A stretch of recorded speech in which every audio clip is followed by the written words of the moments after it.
Welcome, everyone, to a special edition Thanksgiving gathering.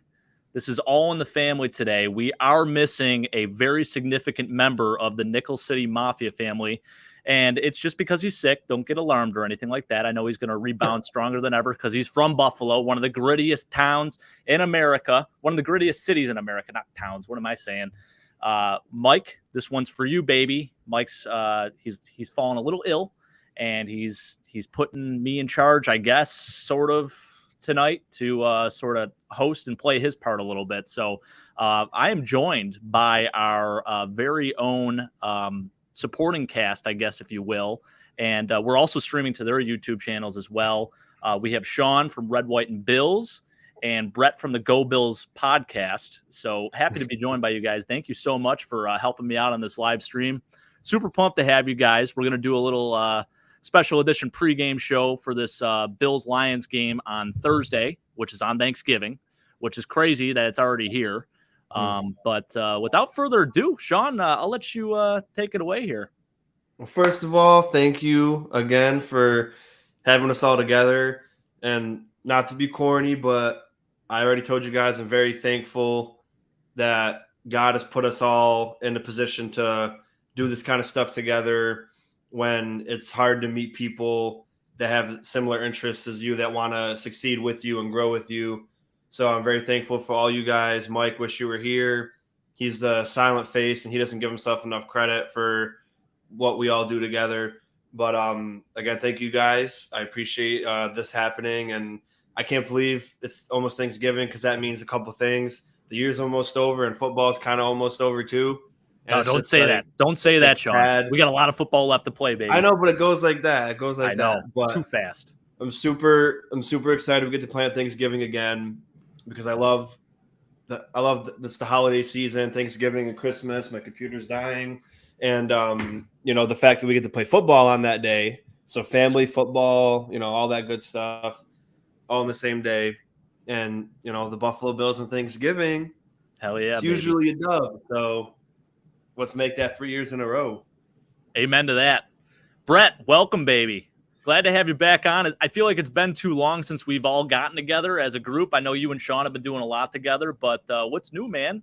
Talk to us a little bit. Well, Jake, thank you for having me on, and I wish that Mike could be on here with us, but I'm thankful that all of us get to be joining together and we get to talk about Buffalo Bills football. And yeah, Sean and I have been collaborating through YouTube. We've been talking in our group chat that we have on Instagram, doing a lot of different things, and it's been great. I'm looking forward to Bills football this weekend. Well, this Thursday, actually, not this weekend, but looking forward to Bills football this Thanksgiving. And it's going to be a rocking and rolling show. We're going to keep it going. Amen to that. Right. Amen to that, fellas. So I guess, listen, and I apologize. I don't have the fancy slides that Mike puts together. I'm not as – I guess I can be if I put my mind to it. But Mike is like the expert presenter. So I unfortunately don't really have the material for that. But I got it all up here, baby. So that's all that matters. Let's start talking a little bit about this week in practice with the Bills. I know we've been hit with some injuries. We had a couple guys in walking boots after the game on Sunday against the Browns. We had Mitch Morse in a walking boot, AJ Epinesa.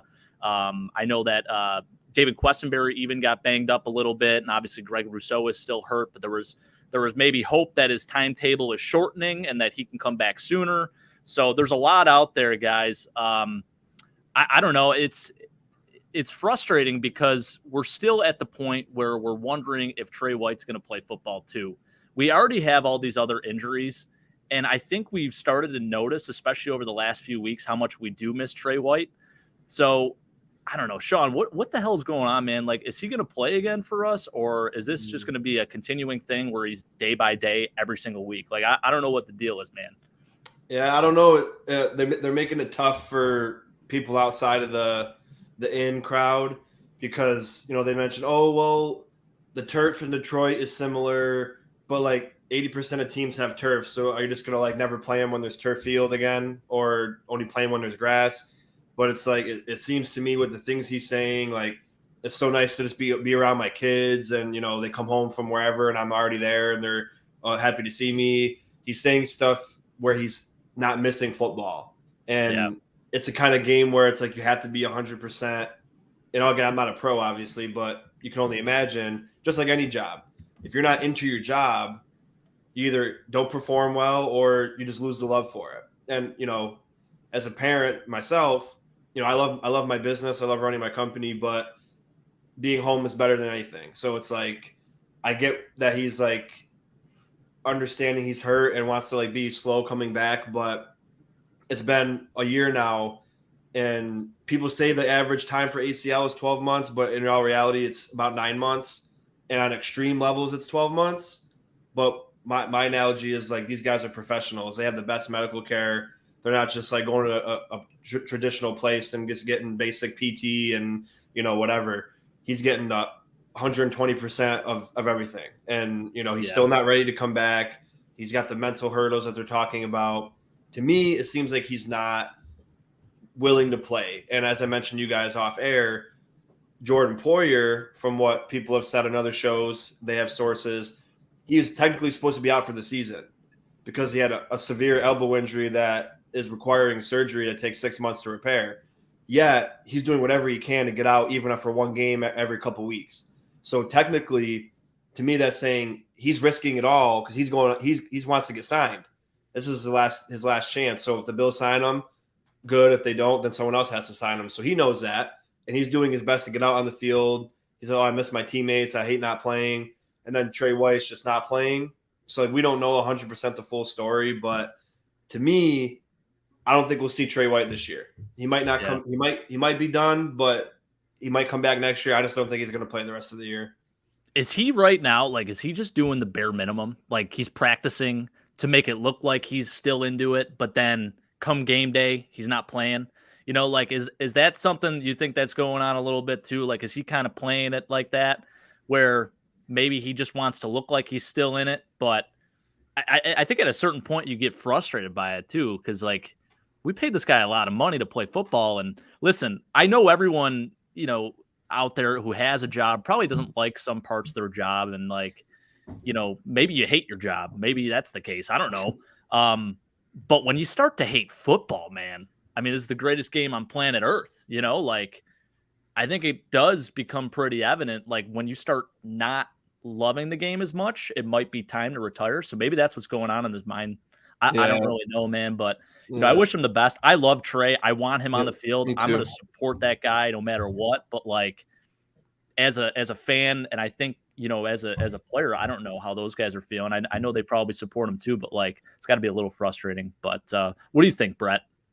Yeah, I agree with you guys. I mean, I wish the best for Trey. He's an all-pro corner. Wish we could have him out there with us. But if his body's not into it, you got to just take a step back and decide that you're going to retire. And I can't really tell because it's an insider's trait. They're keeping it in the organization. And I don't know if he's just not into it right now or if he's just concerned about the injury. But something also that we have to point out is when the Bucs rushed Chris Godwin back, even though he was cleared, he did have other injuries, and maybe Buffalo's just keeping it internal, not saying a lot, just saying what they can to try and encourage him to come back. But maybe there's some stuff that's underlying where there's a little bit more of an injury concern than there was before. Maybe he had an MCL sprain or something like that, or tore his MCL, and there's something like that, but I don't really know. Also, compared to Chris Godwin, he also is going to be a cornerback, and he's making more cuts and stuff like that.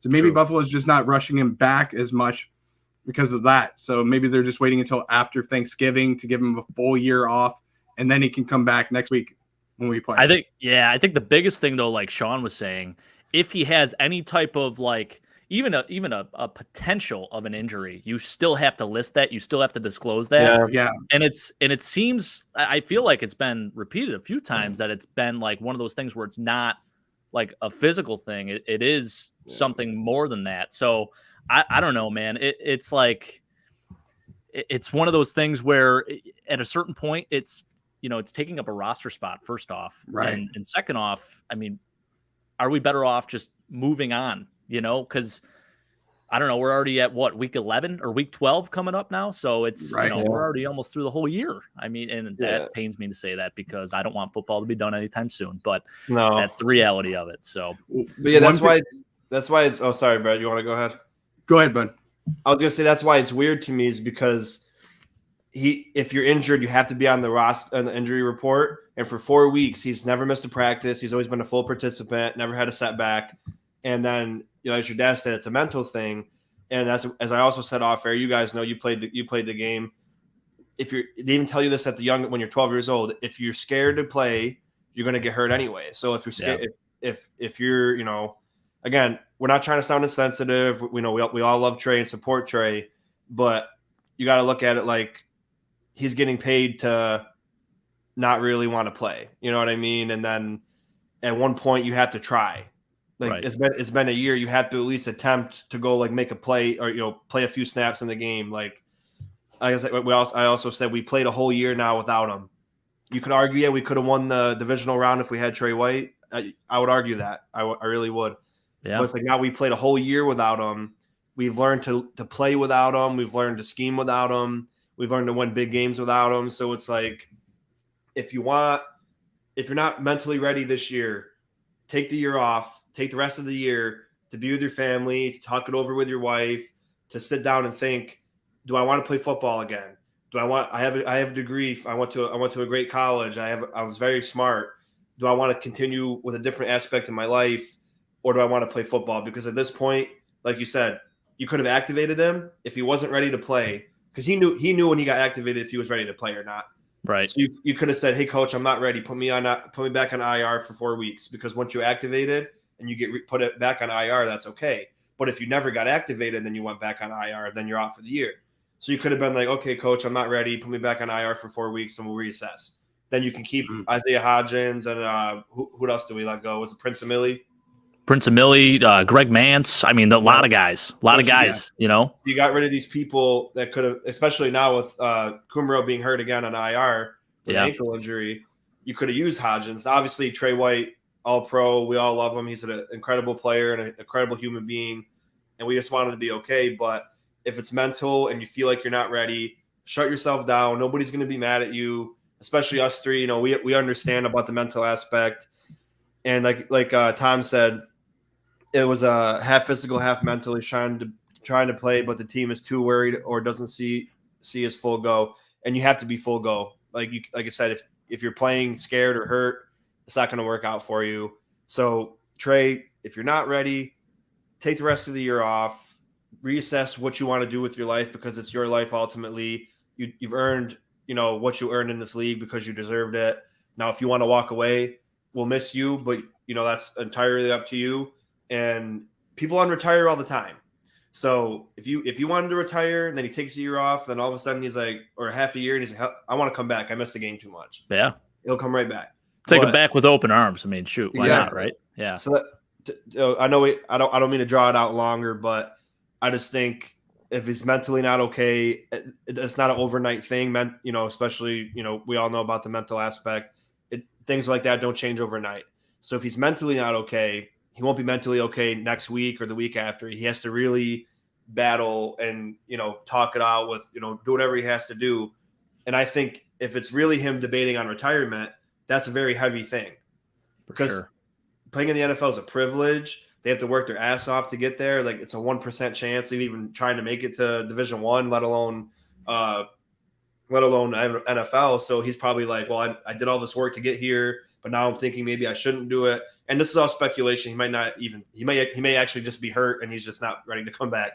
But all signs are pointing to it's not a physical, but wish him all the best. If it is physical, I think we're kind of violating some of the rules, because he's supposed to be on the injury report. So it's got to be something more than that, right? I mean, it has to be. It absolutely has to be. But Brett, go ahead. What were you going to say? I know you're going to chime in. Yeah, I was going to chime in. I wanted to say that, there's other men that are fighting for jobs along with Tre'Davious White. There's other cornerbacks. There's other players that around the NFL that are fighting for a job in a roster spot.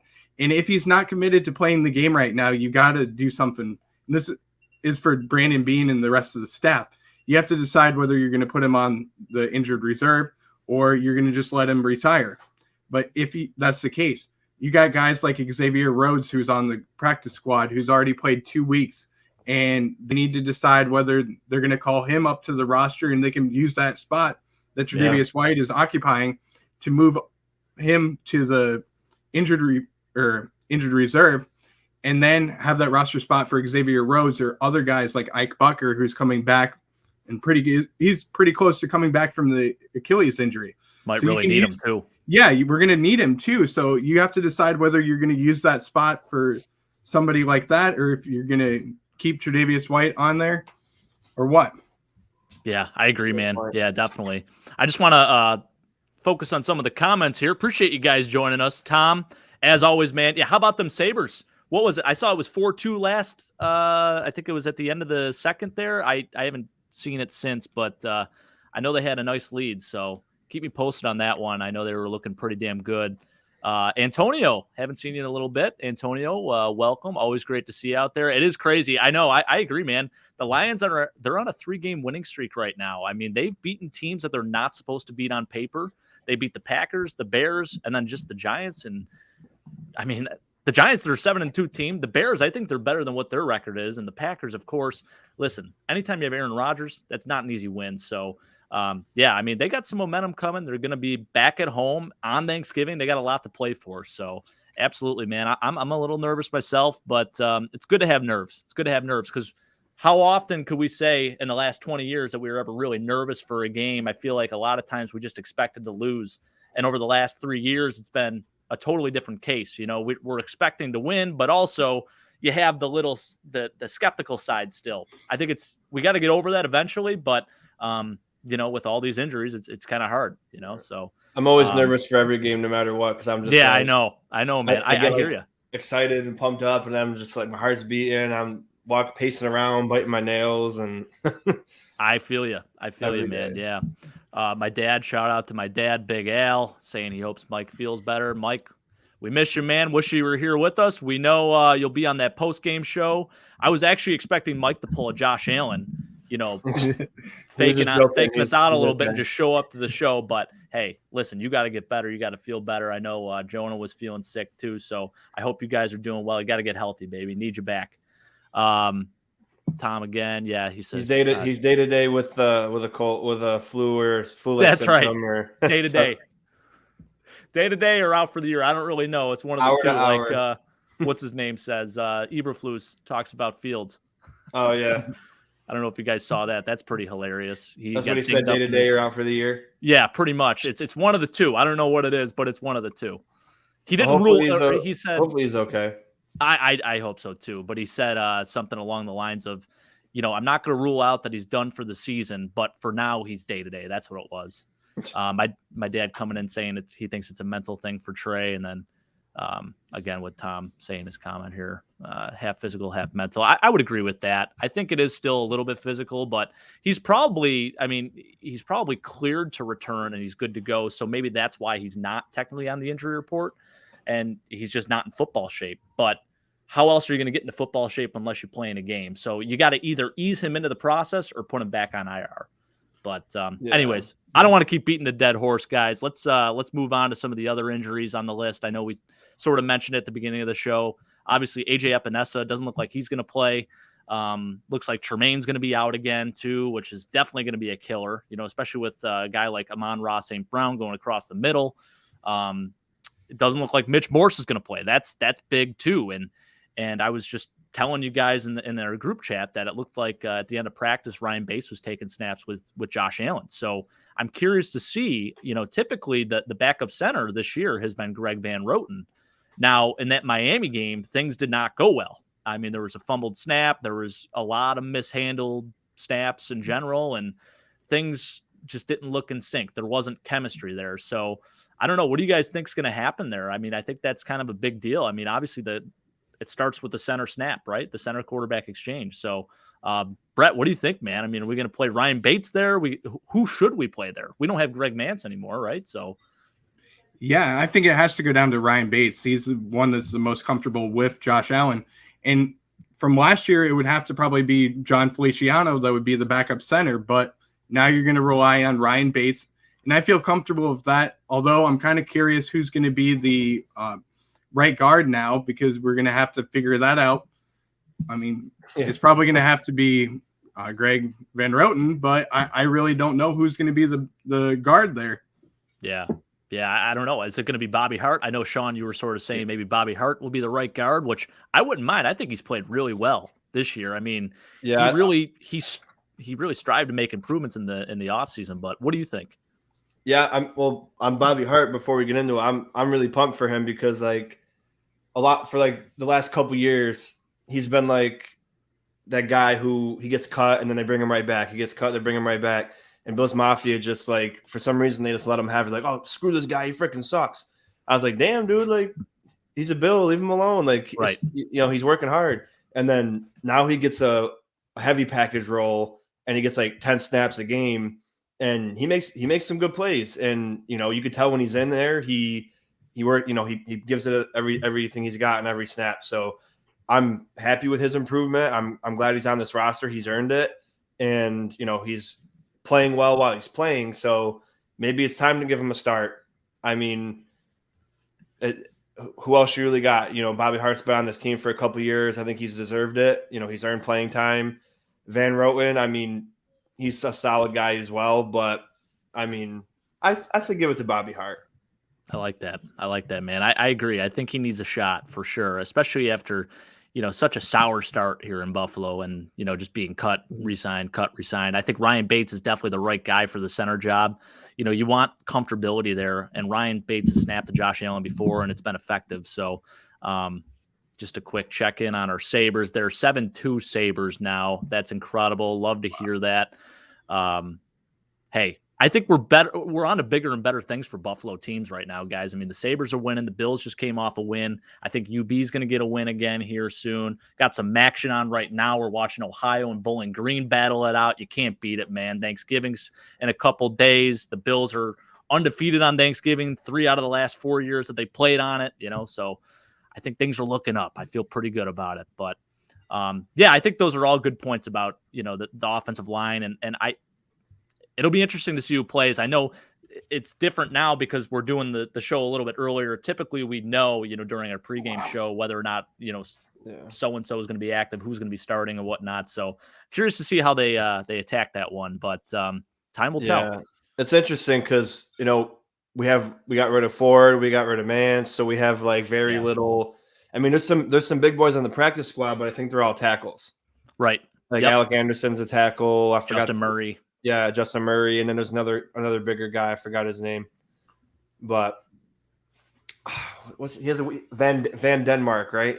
Is his name? Yeah, Ryan Van Denmark. Right. Yep. I think he's a tackle as well. So it's like, and then we had Tommy Doyle tackle. So it's like we literally have no guards, and why don't we call up Quentin Spain? Why don't we give him a call and see if he wants to come back and play? He's not on the team. So I feel like we burned some bridges with Quentin Spain. Do you remember what happened when he left? He seemed pretty ticked off. Money's money. You're right. So he's sitting on his couch. He's got no job. He probably, I don't know what he might not have a job. He might. I don't know what he's doing. But if someone called him up and said, hey, we'll give you like $3 million. Yeah. He'll be like, hell yeah, I'll play. I mean, how about Richie Incognito? Yeah, Richie, man. I mean, he's pretty fresh retired. Has it been 1 year? Has it been a full year since he's retired? Yeah, I think it's been last year. A couple of years. Yeah. I know, man. Yeah, it's interesting. Yeah, Quentin Spain is still a free agent, so you are right on that, Sean. Which I was surprised about because even when he was in Cincinnati, he played extremely well. Yeah, he did. He gave up the sack to lose the game in the Super Bowl, but other than that, it wasn't him. It was everyone else around him who was terrible. I thought he was again the bright spot of that line. And then I think he maybe had issues with them as well as far as like running his mouth. But I mean, sometimes you got to have players like that, dude. Like if they play good football and they run their mouth, I mean, it's not like he's getting arrested and doing shit like that. But he's just like he likes to run his mouth a little bit, but he can play the game. I mean, he was great for us. I mean, like I said, the 2019 year. That was the best our offensive line has been in the last few years. With You're right. Ford at tackle, Feliciano that was the last year. Feliciano was good. Mitch Morse, Quentin Spain, Deion Dawkins. That was the best we had. And we could pass and run block. And then now it's like so many injuries, so many shifting, moving pieces. There's never been a same starting five for like multiple weeks. But yeah, it's been tricky with that, man, for sure. For but sure. it'll be interesting.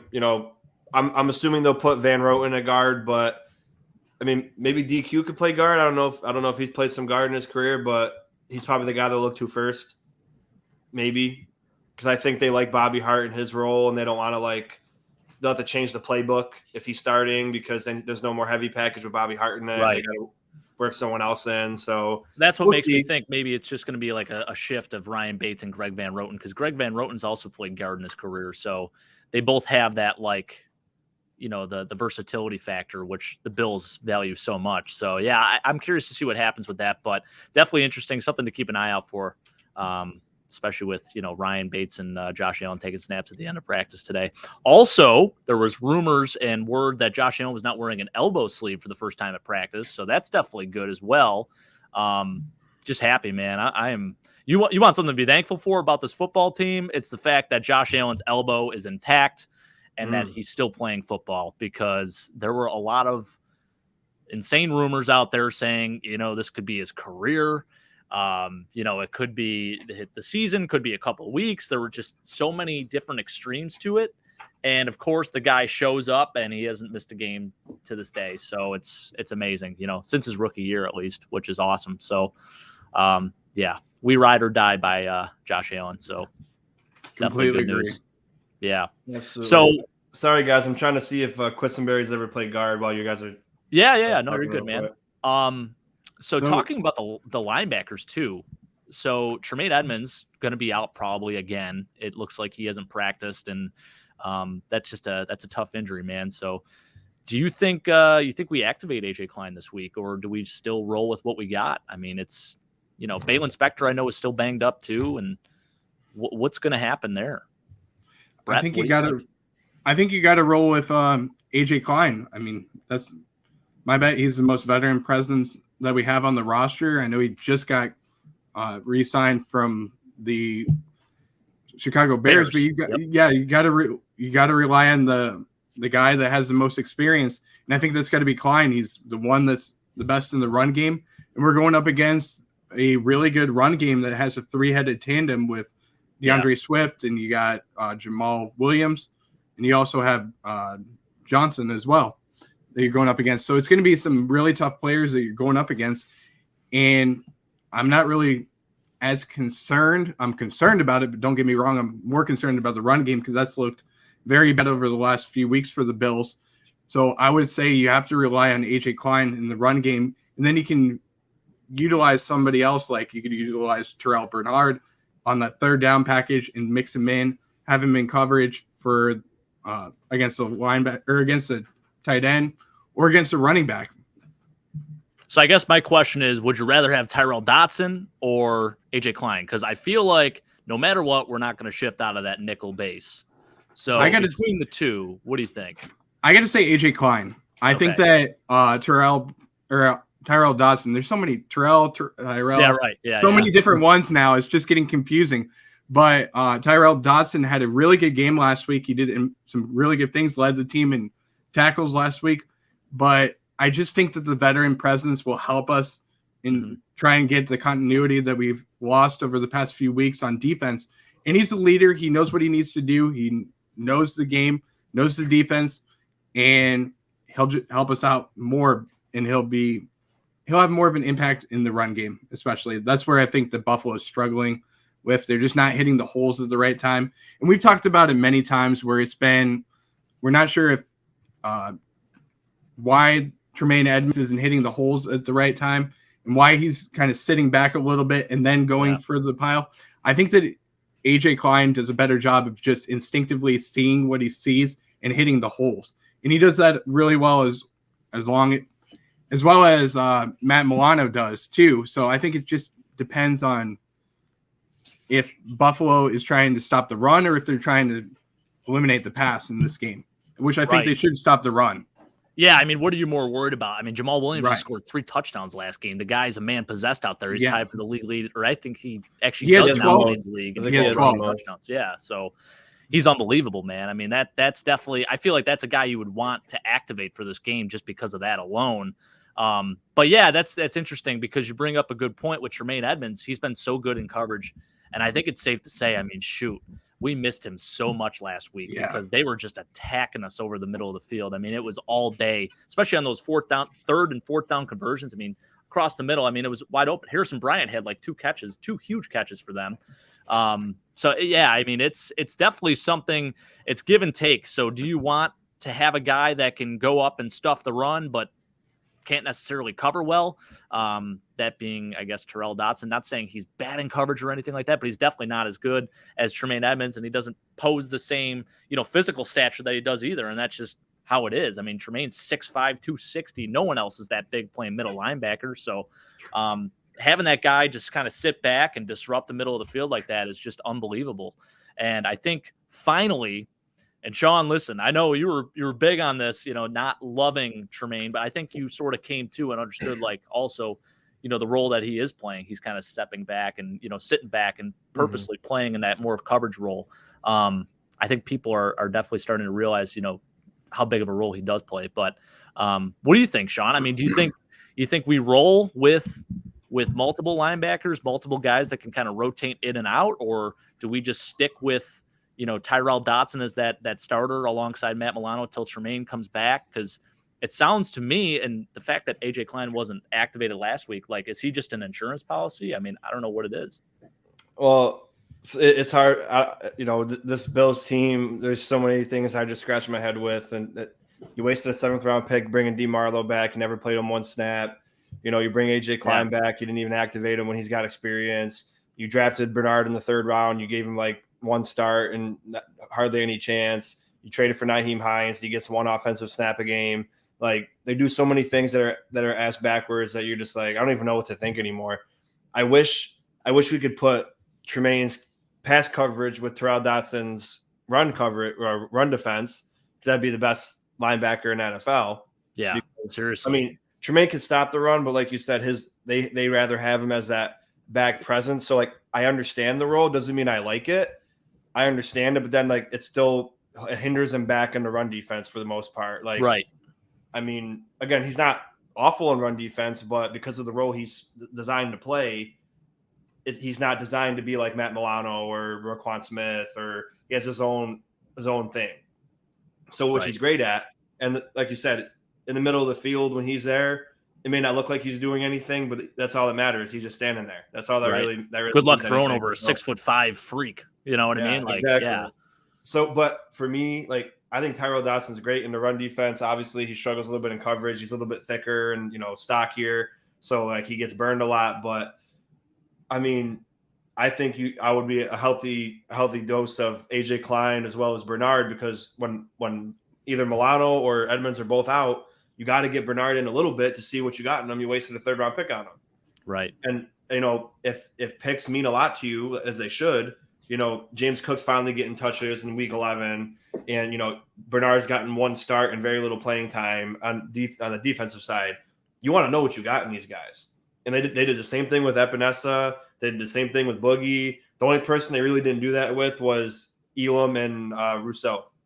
Yeah. Everyone else, they're like, well, you're a rookie. You don't have to play. You got to earn like a slow and steady climb almost. I don't even know. Some of those guys I feel like have sort of peaked and then they're just gone. And at the same time, it's like, I get what you're doing, but then, like, by year 3, all of a sudden AJ Epinesa is already a beast. Then you got to re-sign him in year 4. It's like, but you could have developed him better in year 1. So, like, I know it's high school, but when I was in high school, we had a quarterback who was young, inexperienced, kind of nervous. He was a sophomore.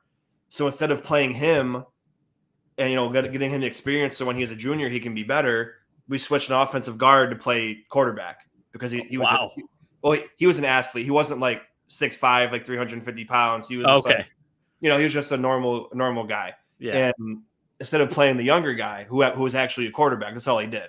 This guy played linebacker, left guard, fullback, quarterback, and we didn't win. We won three out of 7 games.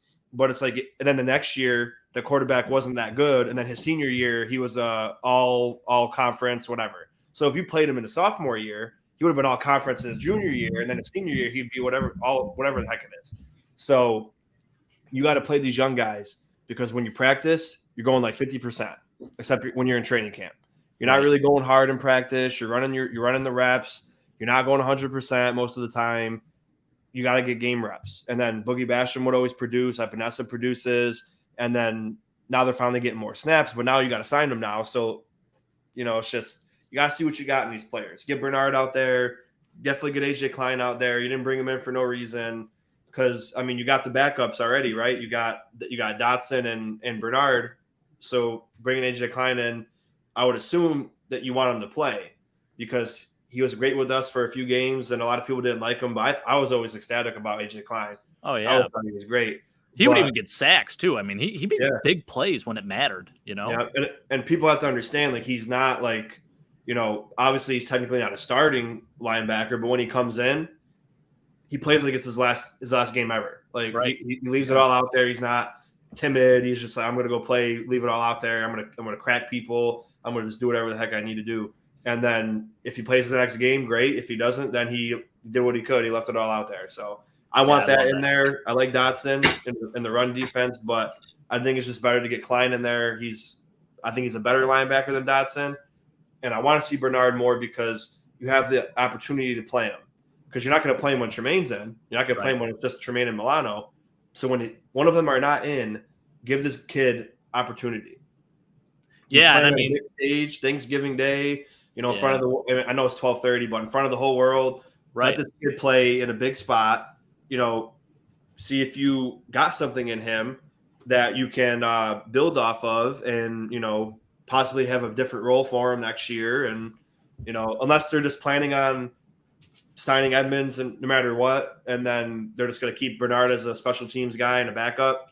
I don't know what their plan is, but you got to at least see what you got in him. He's a 3rd-round pick. For sure. I mean, this is a guy that's supposed to be good in coverage too. So why? I know he's not the same like specimen that Tremaine is, but like, I don't know, figure it out. Like game plan with this guy a little bit. I mean, you can even put him in the slot. You can utilize him instead of Taron Johnson. Like put a bigger body out there. He's bigger than Taron Johnson still. So yeah, once in a while, yeah, especially because Johnson's had a couple of rough games in a row, and like you said, Dotson can't cover. At least Bernard can cover. So once in a while, throw him in there, see what he does. He can hit hard too. He's not a big guy, but the game he did start, he had a couple good hits. And yeah, everyone's like, "Oh, he wasn't that great." And that was his first start of the year. That was his first opportunity. Yeah, I went back and watched. He wasn't. I thought at first, upon like first glance, I was like, "Yeah, he struggled a little." But you go back and look, he was around the ball every time, man. I thought he was there. Decent. Yeah, I thought he had pretty good instinct. But I saw a lot of other shows that were just like, "Yeah, it wasn't that good." I mean, you expect better from him. It's like, how do you expect better from him when he had one opportunity? Right. Like you gotta give more than one shot. I mean, but we'll see what whenever I think the Bills are going to do something, they always do like something you couldn't even imagine. So yeah, I would say Klein's going to play, but they'll probably bench Klein. He'll be inactive. Marlowe will be inactive. Trey White will be inactive. And then they'll put like Jordan Phillips at linebacker or something. I don't know. Just expect the unpredictable every week. He's fast. You see Jordan Phillips run down people 10 yards downfield. I'm like, dude, he's fast as hell. This guy's fast as hell. He's 6'6". He's like 350 pounds. Like, man, he drills people with his shoulder. He doesn't have the arm. He's the only one that can arm tackle. He's the only one allowed to arm tackle because all he's got to do is run into you like this, and then you're going to fly, do like a 360 and fall over. So he's the only one that can arm tackle. But everyone else, you better wrap up. I agree, man.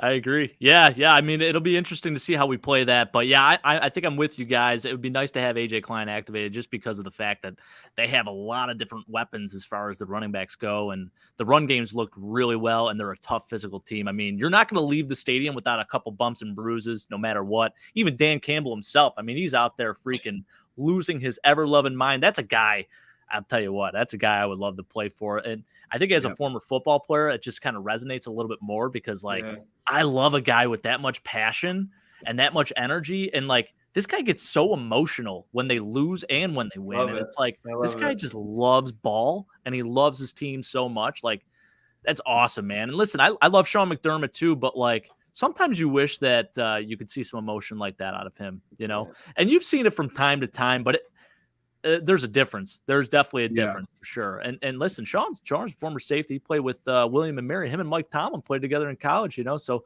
he still played football at a high level. But, you'd like to see a little bit of that out of him too. But anyways, all right. Yeah, I like it, guys.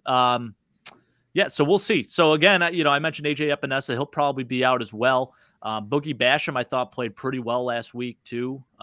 So we'll see. I mean, it's going to be. I think the defensive line, especially, we really got our gap assignments under control. We were able to control the line of scrimmage. I mean, limiting Nick Chubb to only 19 yards rushing was extremely impressive. 32 yards for Kareem Hunt. I mean, are you kidding me? I mean, this is one defense awesome, that.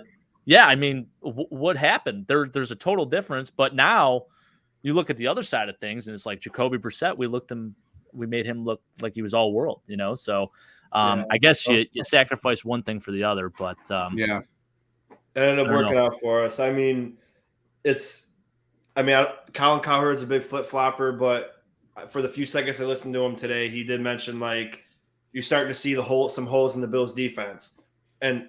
Yeah, that makes sense because, we're missing 4 to 6 starters a game on defense. And unfortunately, at first it wasn't a big deal. But, like, Dane Jackson's a liability most of the time. Teron Johnson's been having terrible games when you need him to step up because, Elam's out, Trey White's out, Poyer might be out. Hamlin has been great. When Poyer's in there, his presence is noticed, of course. But, like, the secondary just hasn't been – the Bills I think we're almost out of the top 10 for overall defense, and hasn't happened in years. We've always been top 5, and the defensive line's been doing a hell of a job, but it gets like people think they're doing a bad job because we're getting passed on and everything like that. But it's the secondary's fault. We're getting pressure. Like Ed Oliver had 12 pressures on his own against the Vikings. We got 4 sacks. We were in his face constantly, but the secondary got beat every play. So it's like. There has to be a time where the secondary has to make a play, and they just don't. They haven't, and I don't think Jared Goff's gonna destroy us in the air, but I didn't think Jacoby Brissett would. So you got to be ready for it. These guys have to make plays, and when Hamlin did make a play, they called a bogus penalty on it. And I mean, what are you gonna do? But this defense isn't even in 100% form, but just got to get healthy for playoffs. Or the end stretch of the year, especially the stretch with the 3 division games in a row, you have to have everybody you can for those 3 games. But we've been dealing with, while we're on the topic of injuries, we've been dealing with injuries all season when we were usually one of the most healthy teams. Right. So we're not used to this. So like when you look at the 7-3 record, we lost 3 games by a total of 8 points. None of those games that we lost, the only game we were at full strength was week 1. And we weren't even full strength for that because Ed Oliver ended up getting hurt in the game. We lost a couple of people, and then you lose Hyde, you lose Phillips in that game, you lose a few people, then you lose 10 in Miami, and then it's never been the same. So, I mean, it's like a chain reaction. Yeah, obviously we haven't played our Bills football in the last month, but 7-3, I'm a lot happier now because I'm fully confident we're going to make a big run here, but. I mean, injury bug for us, it's been a huge adversity. And, people count us out and think that we're done and, we're never going to beat the Chiefs or the Dolphins are the team in the East now or whatever they say. But we're definitely in control of our own destiny. We could easily win out. We have the team. We have the coaching staff. Get healthy and then, write our own story. Yeah. Yeah. Brett, man, what do you think, dude? Do you think we're finally going to have that game where we're in like full control and we maintain full control? Like the injury bug's been bad. Don't get me wrong, but like everyone has injuries, but it does seem to have bitten us a little bit worse this year. And I think it's like just kind of payback for the previous years where we've been so healthy, which it's a brutal thing in football. But do you think we're going to like finally take a step and like just have a nice calm game? You think Sean is going to be able to just sit in his chair and relax for this game? It's been a long time. Yeah, I do think that he's going to be able to relax a little bit. I mean, I think the turkey is going to take a little bit out of him. I think he's going to get some tryptophan in him. He'll probably fall asleep. I love that. Oh, we don't need it till like 4, so I have a long time before Hey, we're a big game. science show too. I love you bringing out the tryptophan there. Yeah, so I think that he'll be fine. I think of this game as more of like the game against Dallas, where we were so far ahead of the Dallas Cowboys. Well, actually, we weren't, but we kicked their tail. And right. I think that this is going to be a game where we're just going to play smash mouth football all the way around. We're going to play good in the trenches. We're going to be physical all the way around. We understand what they do. We understand the game. We understand the stadium now too, which is big. And I appreciate what the Detroit Lions were able to do for us to be able to have our game there instead of playing in the 6.5 feet of snow in Buffalo. But I do think that Buffalo is going to be in control of this game throughout the whole entire thing. It's just going to be a game where Sean can chillax a little bit. He can enjoy his Thanksgiving food. He'll be able to stuff his face with some stuffing, mashed potatoes, everything. Get all the good stuff in, man. Have a full belly, eat some pie later on, and enjoy some football all the way around. But it's going to be 4 great quarters of football.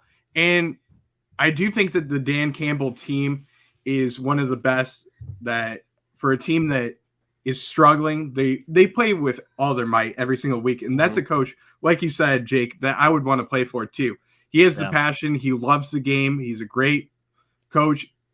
I think that he's got something going there for the organization. He's going to do some great things. I hope he stays in Detroit because he's a coach that I know so many people want to play for. And has a bad roster right now. And I think he will shape this roster into a playoff caliber team within the next year or two. I agree, man. I agree. I thought this year they still got a shot too. They got an outside chance. I think they're only like 2 games out in the NFC right now. So they're battling. They're in second place in the division right now. Yeah, that's what I'm saying. They've won some games that they weren't supposed to win over these last 3 weeks, so their confidence is probably pretty high. So I know Dan Campbell's talking them up. They're not going to lay down easy, but I love what you're saying. I think it's time. We deserve 4 straight good quarters of football. Like, I feel like it's been, I don't even know if you could say like the Rams game was even 4 straight quarters of good football. Maybe you could say the Titans game, but even so with that was a slow start too. So has that happened all year? I don't really even know. I mean, maybe you could say the Titans game, but like, has there been a game where we've been in complete control the entire time? No. I mean, outside of that. So I can't think of one until, a while ago. It's been forever, but I think now's the time to get this straightened out. I think we figured out the issues. I think it's just like we talked off air. I think it's just Josh has been so conservative in the last game. He just needs to figure out that he needs to be himself and be the MVP level that he has been. I think he's afraid to throw the football with his elbow injury and everything. And now he's got 2 weeks under his belt with the elbow injury. He knows what throws he can and can't make at the moment, which I still think he can make every single throw on the field. Don't get me wrong. I think he can do anything on the field. But now he understands what's going to hurt him with his elbow, what's not going to hurt him. Just don't freaking throw the ball sidearm. That's the biggest thing I have to say to him. Right. So that's a good point. I think he'll be fine. But Sean, you can relax this week. We got this under control. No, it'll be nice because, man, it's been a hard 5 weeks. Don't blow up the group chat, bud. Okay. Yeah, I noticed Mike doesn't even respond anymore in the group chats. That's what got Mike sick. Okay. Maybe. I will say, you know what, Sean? We listen to what you have to say. We know it's all just out of passion and out of love. Some of it's correct. Some of it is correct too. Is. You're not lying about it. Is a lot of it. But you're right. 100% of it is just like I have to do it. If I don't do that, then I don't even know. Like I'm already like release. My nerves are already up before the game even starts. Like when I hear the dun, dun, dun, dun, dun, I'm just like I can't take it. So man. When I see them like playing like dog shit, when like that's the other thing I told you guys too. It's like this isn't the 2019 Bills where it's like, oh, nice. We beat the Bengals that were crappy. Oh, we beat winning is just get the win, make the playoffs. All we gotta do is make the playoffs. Now all we can think about is if you don't win the Super Bowl, it don't matter. Like with this team, this is the best we're ever going to be in the foreseeable future. Obviously, there might be a time where we're better, but some of these guys might not be here next year. Like, we have to prepare that, like, Poyer might not be here, that Edmonds might not be here, that, like, some of these guys, Ed Oliver might not be here. Micah Hyde, probably done. Micah Hyde, Singletary might not be here. You have to prepare that this is the best team you got. And, I mean, McDermott and Bean have had, they're on, 6 years now of building this roster. You have to be competing for a Super Bowl at this point in time, or, like, what are you doing? And I love McDermott. I love Bean. I love all, everything about the Buffalo Bills from top to bottom. But this is a year to do it. You had the team. You had the team last year. You just didn't.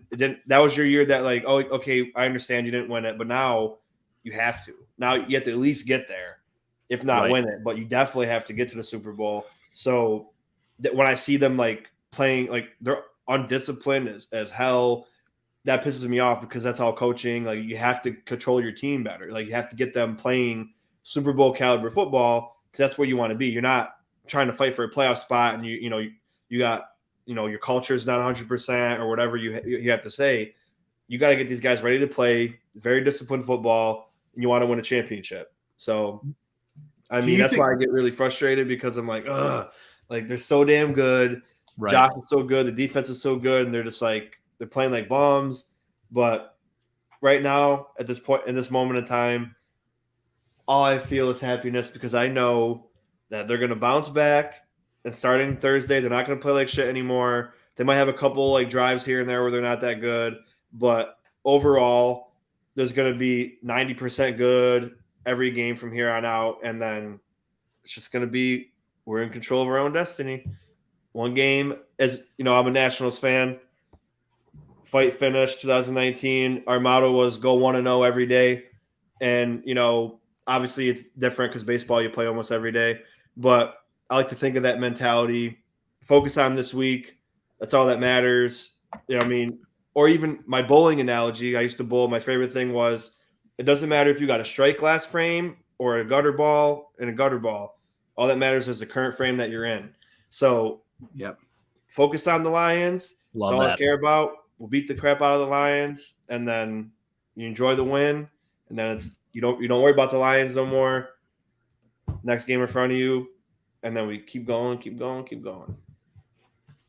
I love their mentality too, because Josh even said, he's like, I don't even know who's our next opponent on the schedule. So I feel like they've been, I think in that sense, they've been very well grounded, focusing on only that opponent, not even knowing who their other opponents are on the schedule, So I do think Sean McDermott has done a really good job on that side of it. But just kind of talking about, like, the stuff where I think, people get frustrated, like you, Sean. It's like you see some of these moments, these bigger moments where he makes decisions that are questionable, like electing to kick a field goal, then electing to go for it on other it's like not super consistent. I think if he was more consistent, it'd be more like acceptable almost, but it almost seems random at times. And it's like, sometimes it's almost like a brain dead type situation, like with clock management too. Like it's just frustrating. And I understand, like, obviously we're not head coaches in the NFL. There's a reason we're out here and we're talking about it and not out there on the field coaching.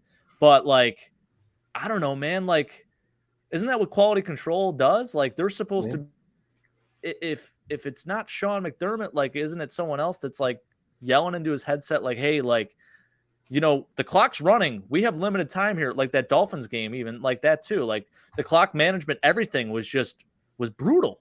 So I don't know, dude. Like there's a lot of things. There's a lot of questions. And I think people are starting to get a little fed up, which is crazy to say, because you think about 5 years ago, and I hate to keep bringing up like the drought years and stuff. And I think like I said, we have to get over that, because the standard should be winning, and it's a new feeling for us. So if we don't get there this year, like, our window is so short.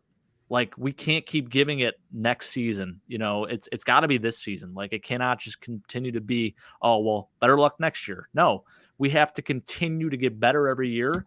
And better this year is getting to the Super Bowl. Like, I know we made it to the divisional round last year, but we should have technically been in that AFC Championship. Should have probably went to the Super Bowl last year.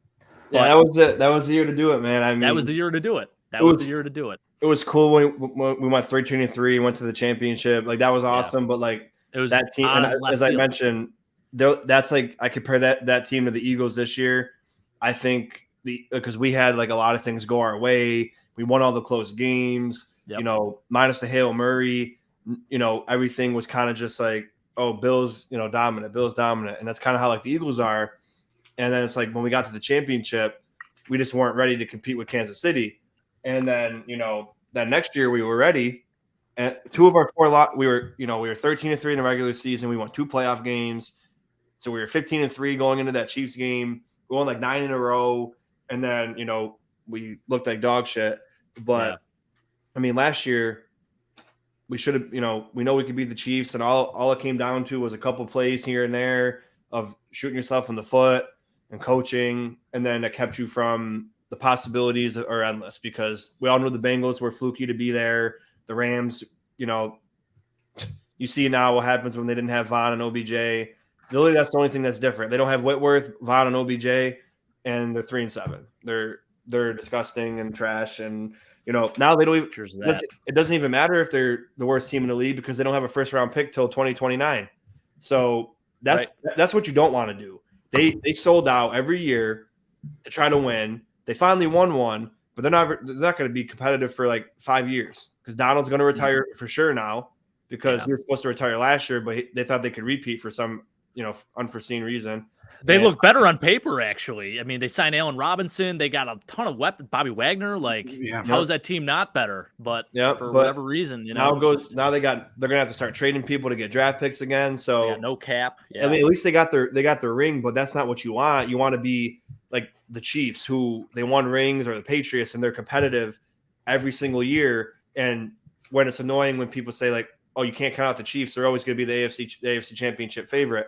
And yeah, it's annoying to hear as an AFC team, but they built the team that way. They have the office to build the team that way. They have the head coach and the players. That's why, they traded Tyreek Hill for 5 picks and they look better without him because they got 5 picks and they signed a couple free agents here and there. But I mean, yeah, you can't replace Tyreek Hill, but they have Andy Reid who can change their entire philosophy. Now you have 5 extra draft picks. So not only are they always good, now we got to compete with them having 5 more draft picks. And, that just stinks for us too. So you want to win now and, at least worry about the rest later. Yeah. Yeah. Cause I mean, if we win, we're still going to be competitive next year. We're not going to be like the Rams where like you're good and you win, all of a sudden you're 3-9 and, your season's over in week 7. But you got to build your team the correct way. We've done that. I think we've damn sure earned a win. So let's go 1-0 every week up until the freaking big dance. I know we're getting ahead of ourselves, but hey, it's all right. The team, we have the team to do it. I don't care what people say. Thinking ahead, we could lose every game from here on out. I get that, but with the team we got, you have to think it's Super Bowl or nothing. And I think that's why Vegas picked us, and I think that's why most people even still consider us the favorite, and that's why we're still the odds betting favorite. And we're only going to get healthier. I'm praying to God everybody gets healthy for the playoffs, and then I wouldn't want to play us. No, look out. I mean, shoot, you get a full healthy Bills team. I mean, look how good we are right now. You add a few more pieces, it's going to be dangerous. I mean, really, really dangerous. And I think we get into that winning, like back into that winning culture. We develop, this big winning streak, and we're getting hot going into the playoffs. Then we get these guys back. Like, could you imagine? It's going to be a force to be reckoned with for sure. So, but speaking of injuries, I do want to bring up just the Lions injury report too. So some big names on that list. You obviously got Jeff Okudah, who's probably not going to play. He has a concussion. Frank Ragnow, their starting center, who is really, really good. He's one of the better centers in the league. He's a Pro Bowler. He went out of the game last week with a foot injury. And I don't think he's listed as did not practice. Last week as in Sunday or the Sunday before? Last week, I believe it was against the Giants. He went out of the game. So they have both him and Evan Brown, their other center, that are banged up. Both of them did not practice. So that is something to definitely key in on. Obviously, Eddie Oliver's been eaten up, man. So that interior, I mean, already, I know they got Penei Sewell. They got some dogs up front too, but I mean, that's definitely, the center position, we know how important that is. So they got their own center troubles as well. So that'll be really interesting to see. I know Jonah Jackson, he's got an illness too. He didn't practice. DJ Chark was limited. Who else here? Obviously, Josh Reynolds. He was having a really good start of the year with the Lions. When Amon-Ra St. Brown was out especially, he really took advantage of that, but he's been banged up a lot since that, and I know he didn't practice too. He's got a back injury, and that's tough as a receiver, dude. When you have a back injury, that's tough to come back from. And it looks like DeAndre Swift was listed, but he's full practice. Malcolm Rodriguez, a.k.a. Rodrigo, full practice with an elbow injury. He's actually the top-selling jersey for the Lions this year. Isn't that nuts? Did you guys watch Hard Knocks at all? Malcolm Rodriguez, he's this rookie 6th-round linebacker that they actually kept over Gerard Davis, who Gerard Davis is pretty damn good. I mean, he was a first-round pick for them out of Florida. And they kept this guy over him because he played so well in the preseason. He was like a fan favorite. He was like one of the top-selling jerseys for the Lions. I think he's still the top-selling jersey. It's either him or Jared Goff, which is absolutely amazing. Yeah, he wears number 44, which is hilarious. But, yeah, so kind of interesting. But, yeah, it looks like he was listed, but he had a full go of practice as well. So, anyways, yeah, I guess that's something to kind of get into. I was talking a little bit about the lack of, depth at the center position. Now you got 2 centers that are potentially, on the rocks of maybe missing some time. You don't really know what's going to happen, and especially if they don't have Frank Ragnow, who's one of the best centers in the league. I think, for me, just talking about like a key matchup, it would definitely be the interior defensive line versus their interior O-line. I mean, looking at what Ed Oliver's done over the last 2 weeks, it's been incredible. I think he's really, come up, and he's been great since his injury, which is, huge to see.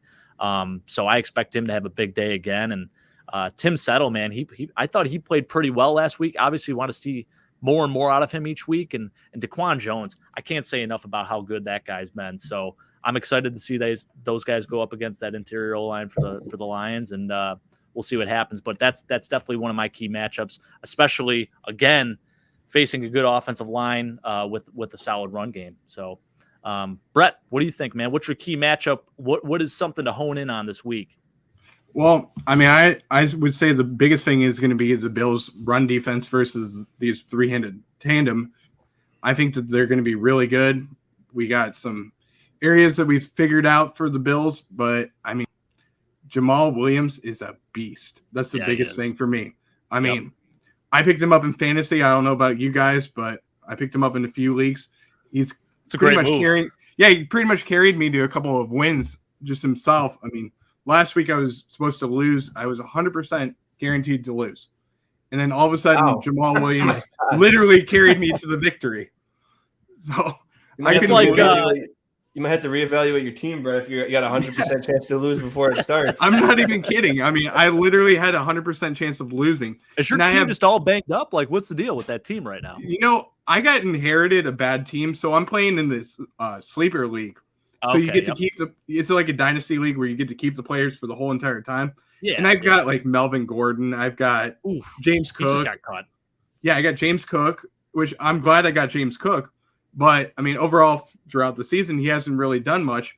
And then I made a trade where I traded Singletary for Jamal Williams, which was the greatest trade, in my opinion, for me. Even though I love Devin Singletary, but he wasn't getting me the touchdowns. He wasn't giving me anything. But I got Jamal Williams, and I got Tyler Higbee as well. And I'm like, okay, he's better than my tight end that I had, Ed Dalton Schultz. And I'm like, okay, I'll make the trade. He's pretty good. He's good. Don't get me wrong, but I think he's very underrated. Actually, you got to remember, dynasty is all about the long run. Yep, right. The younger you are, the better. Because you could get Tom Brady and whatever, but then he might retire next year. And then you don't got a franchise quarterback on your dynasty roster. So it's like I learned that the hard way. So you're gonna laugh at me when I say this. I wasn't paying attention to how this dynasty thing works because it's the first time I've ever done it. And I ended up trading for Aaron Rodgers, and I traded away Jalen Hurts. Oh, no. It's the worst trade ever made. And I was so embarrassed. I'm looking at it going, I thought this was just for 1 year. Oh. I'm like, I'll take Aaron Rodgers at the beginning of the year, like MVP season. Yeah, of season. course. Everyone thinks he's going to have another MVP I thought MVP season, 1 season, okay, I'll take it. Well, then I found out, oh, wait, this is the dynasty league where you get to keep him forever. So I'm like, oh, great. So when Trey Lance got injured, I picked up Jimmy Garoppolo, and he's been my starting quarterback the whole entire time. Wow. Well, nice night last night. So that's good. That's what kept me in the game was Jimmy Garoppolo and Jamal Williams. So Wow. I came out with the win, and I played. Now I see why you had a Yeah. 100% chance to lose. Okay. That Oh makes yeah, sense. yeah. I had a 100% chance to lose, but hey, against all odds, yeah, That's I'm awesome. glad to get it done. 100% chance to lose. But yeah, I think that the biggest matchup is going to be the tandem of the running backs. Like I said, we got our hands full with the linebackers, but I think, like we said, the interior pressure for the Bills is going to have to come into play, especially in the run game. But you're going to have to get to the backfield and make sure that you're stopping these guys from hitting the second level and the third level for the Bills. I like it. So both of us going more on the defensive side. I'm curious to see what Sean has to say. We didn't say much about the offense. Are we that confident in the offense that they're just going to dominate, or is it one of those things where it's still a key matchup, but the defense is more important? What do you think, Sean? Well, first I'll say, obviously their O-line is injured, but that's the first thing I thought of was the Lions have a top 5 offensive line in the league. So, it's going to be tough. It's going to be a real good test because we've been really good at controlling the line of scrimmage. Hardly any team is getting pushed on us up front. But this team, with Sewell and Ragnow, injured, but they have a pretty good, solid offensive line. Yeah, and Evan Brown, by the way, he plays both guard and center. So I think he's technically their starting guard. He's like Ryan Bates almost, where he can play both. So like both those guys are banged up. So that's interesting, man. The Lions did it right when they draft, and they draft offensive line, and that's why their offense is the top offense in the league because they have a great offensive line. Yeah. But you already touched on that, so I'm not really. I just wanted to bring it up again. Is like that was my first thought going into this game before I knew the injuries was their offensive line. Because they're an outstanding unit. They have been all year. Like very similar to the Browns, I think, because you got 2 really good tackles in Penei Sewell and Taylor Decker. And then your interior is same type of deal, right? So, yeah, I think the matchup is very similar to last week in terms of D-line versus O-line. Oh, yeah, for sure. Continue. Sorry, I keep interrupting. No, you're good. Going. No, talk about it. You got to talk about it. Yeah. But if it's just another matchup, I'm going to say Dawkins on Hutchinson, just because, obviously Dawkins is a top 10 left tackle. He's our franchise. We love him. He's a great guy, great tackle. But there has been games where a speedy, muscular guy, not just like a big power guy, can just beat him on the edge quick and turn him around like a DJ table, Yeah. So flip him around. So Hutchinson, he's a rookie, but he's been outstanding. I'm looking for Dawkins to make him look like a rookie because he's our best lineman. Everyone loses matchups, but I just think sometimes the quicker guys like Garrett or Clark can get the best of Dawkins once in a while. But again, Dawkins is a top 10. He might not be listed as a top 10 tackle right now, but he sure as hell is. He's the backbone of this offensive line. He's the best we got, and that's why he's left tackle, Josh's blind side. Show this rookie, even though he's been playing outstanding, show him that you're not ready to play with the big boys yet. You don't know what it is yet. So I love that. They might also move Aiden Hutchinson into coverage as well. He did have the pick last week. He did a great job. I think he has 2 picks on the season already. He does. He's second on the team in interceptions right now. That's incredible. So they might drop him into coverage, which has been, his forte. And hopefully, I'm praying Josh doesn't have an interception like that. But man. If he dinks and dunks, don't even speak it into existence, Brett. Yeah, I don't even want to think that. I don't want to think it, but you got to fear that from a different perspective. No, I know. I hear you. It could very well be where they drop him into coverage on one play, and there's a play where somebody comes across the middle, and there's Aiden Hutchinson right in coverage. But I don't think that's going to be the case. Don't get me wrong. Yeah, and I'll tell you this too. So there's another kid too on that defense. They have 2 really good rookies, and both of them I think were actually named as at least candidates for Defensive Rookie of the Week. Both him and Kirby Joseph. Kirby Joseph's the safety. And they've been waiting for a good replacement to Glover Quinn for years. And I think this is finally the answer. So this guy actually leads the team in interceptions with 3. He had a pick last week, too, against the Giants. He's a 3rd-round pick this year for them. He's been really good, man. He's been great on the back end, and that's someone that has certainly made an impact. He can come up and play in the run game a little bit, too, and really, really good in coverage. He stays very disciplined. So that's definitely a guy that can, listen, I'm not going to say Josh Allen's going to lose to a rookie, but that's a guy that might be able to bait Josh Allen into throwing an interception. So Kirby Joseph, another guy to watch out for. I think the Lions, they're on to something with this rookie class between, as I mentioned, Malcolm Rodriguez, freaking 6th-round pick, top-selling jersey. You got Aiden Hutchinson, who's an absolute stud, and then Kirby Joseph. It's been a really good draft class for them this year. And then just wait, Jamison Williams still hasn't come back just yet, but he's coming back as well, the receiver. So that'll be that'll be fun to watch. Just going to mention that, guys. I was just going to mention it. Definitely, man. Yeah. So, no, Sean, I think that's definitely well put, man. I think Aiden Hutchinson is just he's a force to be reckoned with, and force not to be reckoned with, I should say. And he's getting better and better every week. So, yeah, absolutely a key matchup for sure. We didn't really, I guess we didn't talk about the skill positions enough. We talked about the big boys up front and, the more physical side of the game. But let's talk about this, I guess, Josh Allen against this Lions defense in general.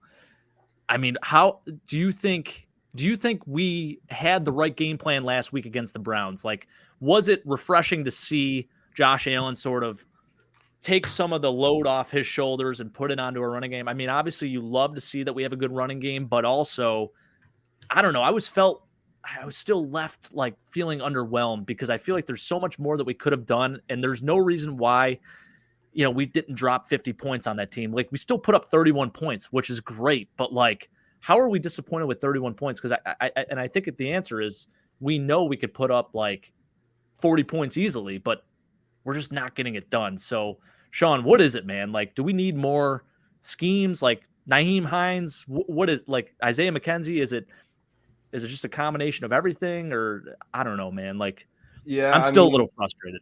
What I'll say is, like, yeah, 31 points is cool, but Bass had 18 points on field goals. Yeah. That's the problem. It's like, yeah, running the ball is nice, but when it comes down to it, you're paying Josh $258 million to put up like Zach Wilson numbers, like under 200 yards and, one touchdown pass. Like, yeah, you can't just pass 50 times a game, but like, you pay Josh all this money, let him earn his money.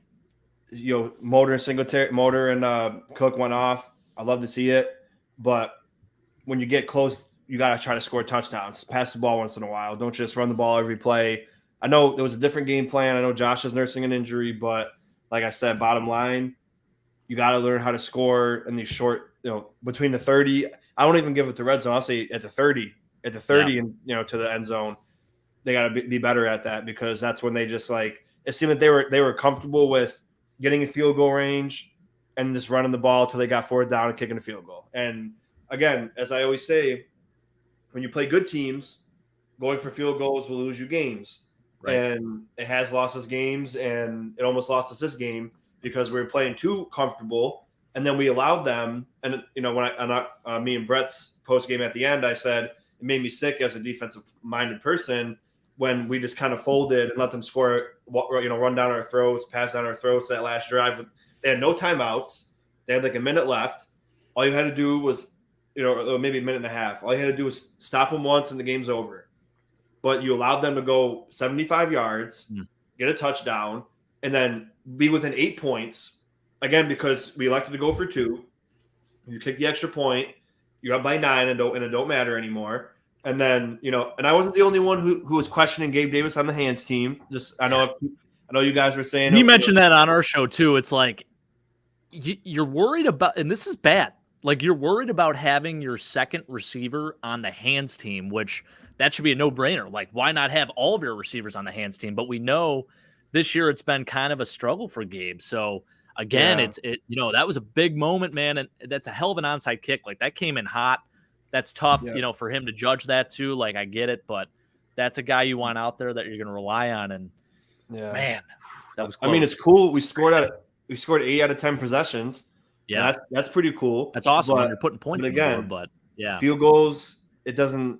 It was great for my fantasy team, and it's great for Tyler Bass. I love Tyler Bass, of course, but we're too good of an offensive team to just drive down the field and get a field goal every time. Like, that's not going to be enough when you play the Chiefs and they get a touchdown and you get a field goal, they get a touchdown, you get a field goal, they get a touchdown, then it's over.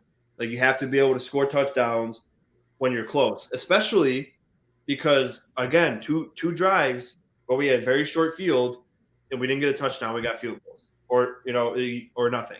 You have to be able to execute on turnovers, on short field, and score touchdowns and close the game out. We couldn't close the game out against the Browns. Again, they're better than their 3-7 record. They're always in games, but that's where it's like frustrating for us. You have to be able to close out games. We let the Jets hang around. You let the Dolphins hang around, and the Dolphins played their best game of the year against us, and we played our worst, and we lost by 2. The Jets played their best game, and we played like shit. We hurt ourselves. Again, we lost. Props to the teams we lost to, but you can't look at that game and be like, punch for punch, best at best, we lost. It was their best and our average or below average mediocrity play that lost us the game. So, and injuries and everything else factored in too. So yeah, exactly. So when you get down there, score, you have weapons. You pay Dawson Knox the 6th highest tight end money. Let him play. Don't just like throw him out there and then don't throw to him. That's not Knox's fault. Get him involved. You got Josh, who makes almost $300 million as a quarterback. Let him do his thing. Yes, Singletary and Cook. I want them to run the ball more. I want to run the ball more. But when you get in certain situations where they know you're going to run the ball 3 times in a row, do something different. Throw a pass. Throw a screen. Throw a big. Get Hines involved. Go deep to Diggs once. And there was a few times where the deep ball was open, and then Josh went to throw it, and he pumped it because he was scared to throw it, and then waited 5 more seconds, held onto the ball, then threw it 1 yard to a hot route. It's like he wasn't playing his game. He was too scared. Play what you've been playing for 6 weeks, where we didn't question Ken Dorsey. Well, Josh was the MVP. The offense was unbeatable. It's not like you can't still do that. Yeah, you got figured out a little bit, but it's all you got to do is just play your game. Diggs beats anybody. Josh could beat anybody with his arm and his legs. Do what you have to do. So that's what pissed me off was 31 points is cool, but we allowed them to catch up, and we almost gave them a shot to get a Hail Mary play to tie the game, and we just kept settling for field goals, and they were completely content with it. They didn't care. They didn't go for it on a short 4th and goal or 4th and short or whatever. They just said, "Oh, we're field goal range. All right, kick it off." Or they didn't try. They didn't have that urgency like, let's put the nail in the coffin. Right. And I mean, you saw how fast they moved the ball down the field the drive prior to that. I mean, it was, they had some big plays, like the catch by Donovan Peoples-Jones on the sideline. Like Amari Cooper was making some out of this world catches. Like Jacoby Brissett, he played really good football too. He was putting the ball where no one else could get it. So that's, I don't know, man. I think it's one of those things where we just have to play a full game of football, and like every quarter of football, have there be no doubt that we're winning that football game. Like there's always that moment, I feel like, in the game, even, I don't know, maybe outside of the Titans game, like I said, I mean, every game there's been a moment where it's like, maybe we're not going to win this game. Like against the Rams, even in the season opener, like we go to halftime, we're tied up, and we're thinking like, this isn't the team that we signed up to watch, right? Like this is not the team that we expected. But then, of course, we came out and dominated, which is great. But I want to have a game where there's not even a moment of doubt. Like I think that's the biggest thing, and I think that'll prove a lot of these naysayers wrong too, which it'll just be nice to have. So I just want to go into the comments here. Tom says he thinks Bills are going to win by at least 12, which I love, Tom. I hope that's the case, man. I want a double-digit victory, just like the next guy. I want to win by 32. I think we're due for like a 40 to, I don't know, like a 40-7 type win, like similar to week 2. Like we need a win like that, and win where we're always exactly. Yep. I don't want to have. Oh, sorry. Go ahead. No. I was just gonna say I don't want to have a bad Thanksgiving dinner. I want to enjoy it. I want to be just sitting there and I don't want to eat my feelings. I want to be eating good feelings, if anything. You know what I mean? So. That's where I'm at. But what were you going to say, Sean? I was going to say, when you think about it, we're on a short week this week, but also the Patriots are on a short week this week, and then we play the Patriots on Thursday. Right. So we're at absolutely no disadvantage because the team we're playing following has the same disadvantage as us, And then we got 10 days off going into the Jets game where they don't have 10 days off. So we're in a good spot right now. You know, the Patriots play Sunday, we play Sunday. They play Thursday, we play Thursday. We actually get a couple hours more rest because they play at night and we play at 12:30. So technically we get a few more hours. So a couple more massages and you get home a couple hours sooner than they do. But I mean, more time to eat too, though. Yeah, like at first you're like, oh damn, we play Sunday, Thursday, and Thursday. I mean, that really does suck, especially for a team that's always injured. But the Patriots are also doing that, and then we had the 10 days off going into the Jets game. So you win these next two games. I know it's one game at a time, but you put yourself in a position to win these two games. You get a nice 10 days off going into a reeling Jets team where their quarterback takes no accountability. They don't know if he's going to be benched or not. Their offense That's sucks. brutal, by the way. Yeah, so, I mean, I still don't know how we lost to him. I mean, that's just like the fact we lost to the Jets and the Dolphins when, I mean, we should have just waxed them. Again, not taking the Dolphins are a lot better than the Jets are. The Dolphins are probably going to make the playoffs, but I mean, we should have beat them both, if I'm being honest. But especially the Jets, man, like Zach Wilson is just terrible, and we let him have his best game of his career against us. And Pickett had his best career game against us. Wilson did, Brissett did, and it's like, where was the Bills secondary that gave up 150 passing yards a game? Nobody could throw on us, no matter who it was. And I know it's not the same anymore, but as you said, we're due. Speaking of the game, we're due for a big, big, big win. I want to just, from the first drive, touchdown, 3 and out, touchdown, 3 and out, touchdown, 3 and out. Okay, game is probably over, and then you can just chill. Hopefully, get 2 more touchdowns, get the starters out in the third quarter, which would be ideal because then you're playing next Thursday again, right? So get the starters out by the end of the third. They get an extra quarter off, and then you got to hope for the Patriots play a tough game against the Vikings, and then they play down to the wire, and then they get this worn out completely, and then there you go. Yeah, for sure. Brett, I guess a good question to ask too is just with Josh Allen's health and his elbow, like how fortunate are we? And I love the cold weather games. I love the tough, gritty football, but also I am kind of sitting back and thinking like, man, I'm a little thankful that he doesn't have to play in like back-to-back cold weather games. Like we're very fortunate that the game got moved to Detroit because like cold weather and your elbow being all messed up and the nerves and all that, like that can have a little effect on you. So now, with us having these back-to-back dome games, it is kind of nice because now he's got the sleeve off and maybe, it's helping the healing process a little bit more. So like, how do you feel about that? You think that's a good thing? Like, are you pumped about it or, Oh yeah. I never really asked what your take was because you live in Florida, so you don't really get that cold weather. But like, if you were up here in Buffalo, would you want to have a dome? Like, do you feel there's, the benefits that a lot of people say there is? Like, obviously, it's a big debate up here, especially with the new stadium coming in. People want a dome because people want to have other events and people want to be comfortable when they're sitting there and watching the game, which I totally understand. I think they're all valid points. And obviously, you want to see the best possible football under neutral conditions. You don't want to see weather affecting the game. I am in the minority. I'm on the opposite side of the fence. I love cold weather football. Even when I played, I love that stuff, man. And I don't know, maybe I'm just a psycho. I know I have a few screws loose, and like the second I see any type of precipitation, I'm like, man, this is beautiful football weather. I freaking love this. Like, give it all to me. I want to be out there, doing snow angels. But what are your thoughts on all that? So I'm on board with you, Jake. I think that it's great to have the open stadium. I went to the Miami Dolphins game last year, and I enjoyed it so much, even though it wasn't the coldest game of the year. I mean, I enjoyed that weather. It was perfect.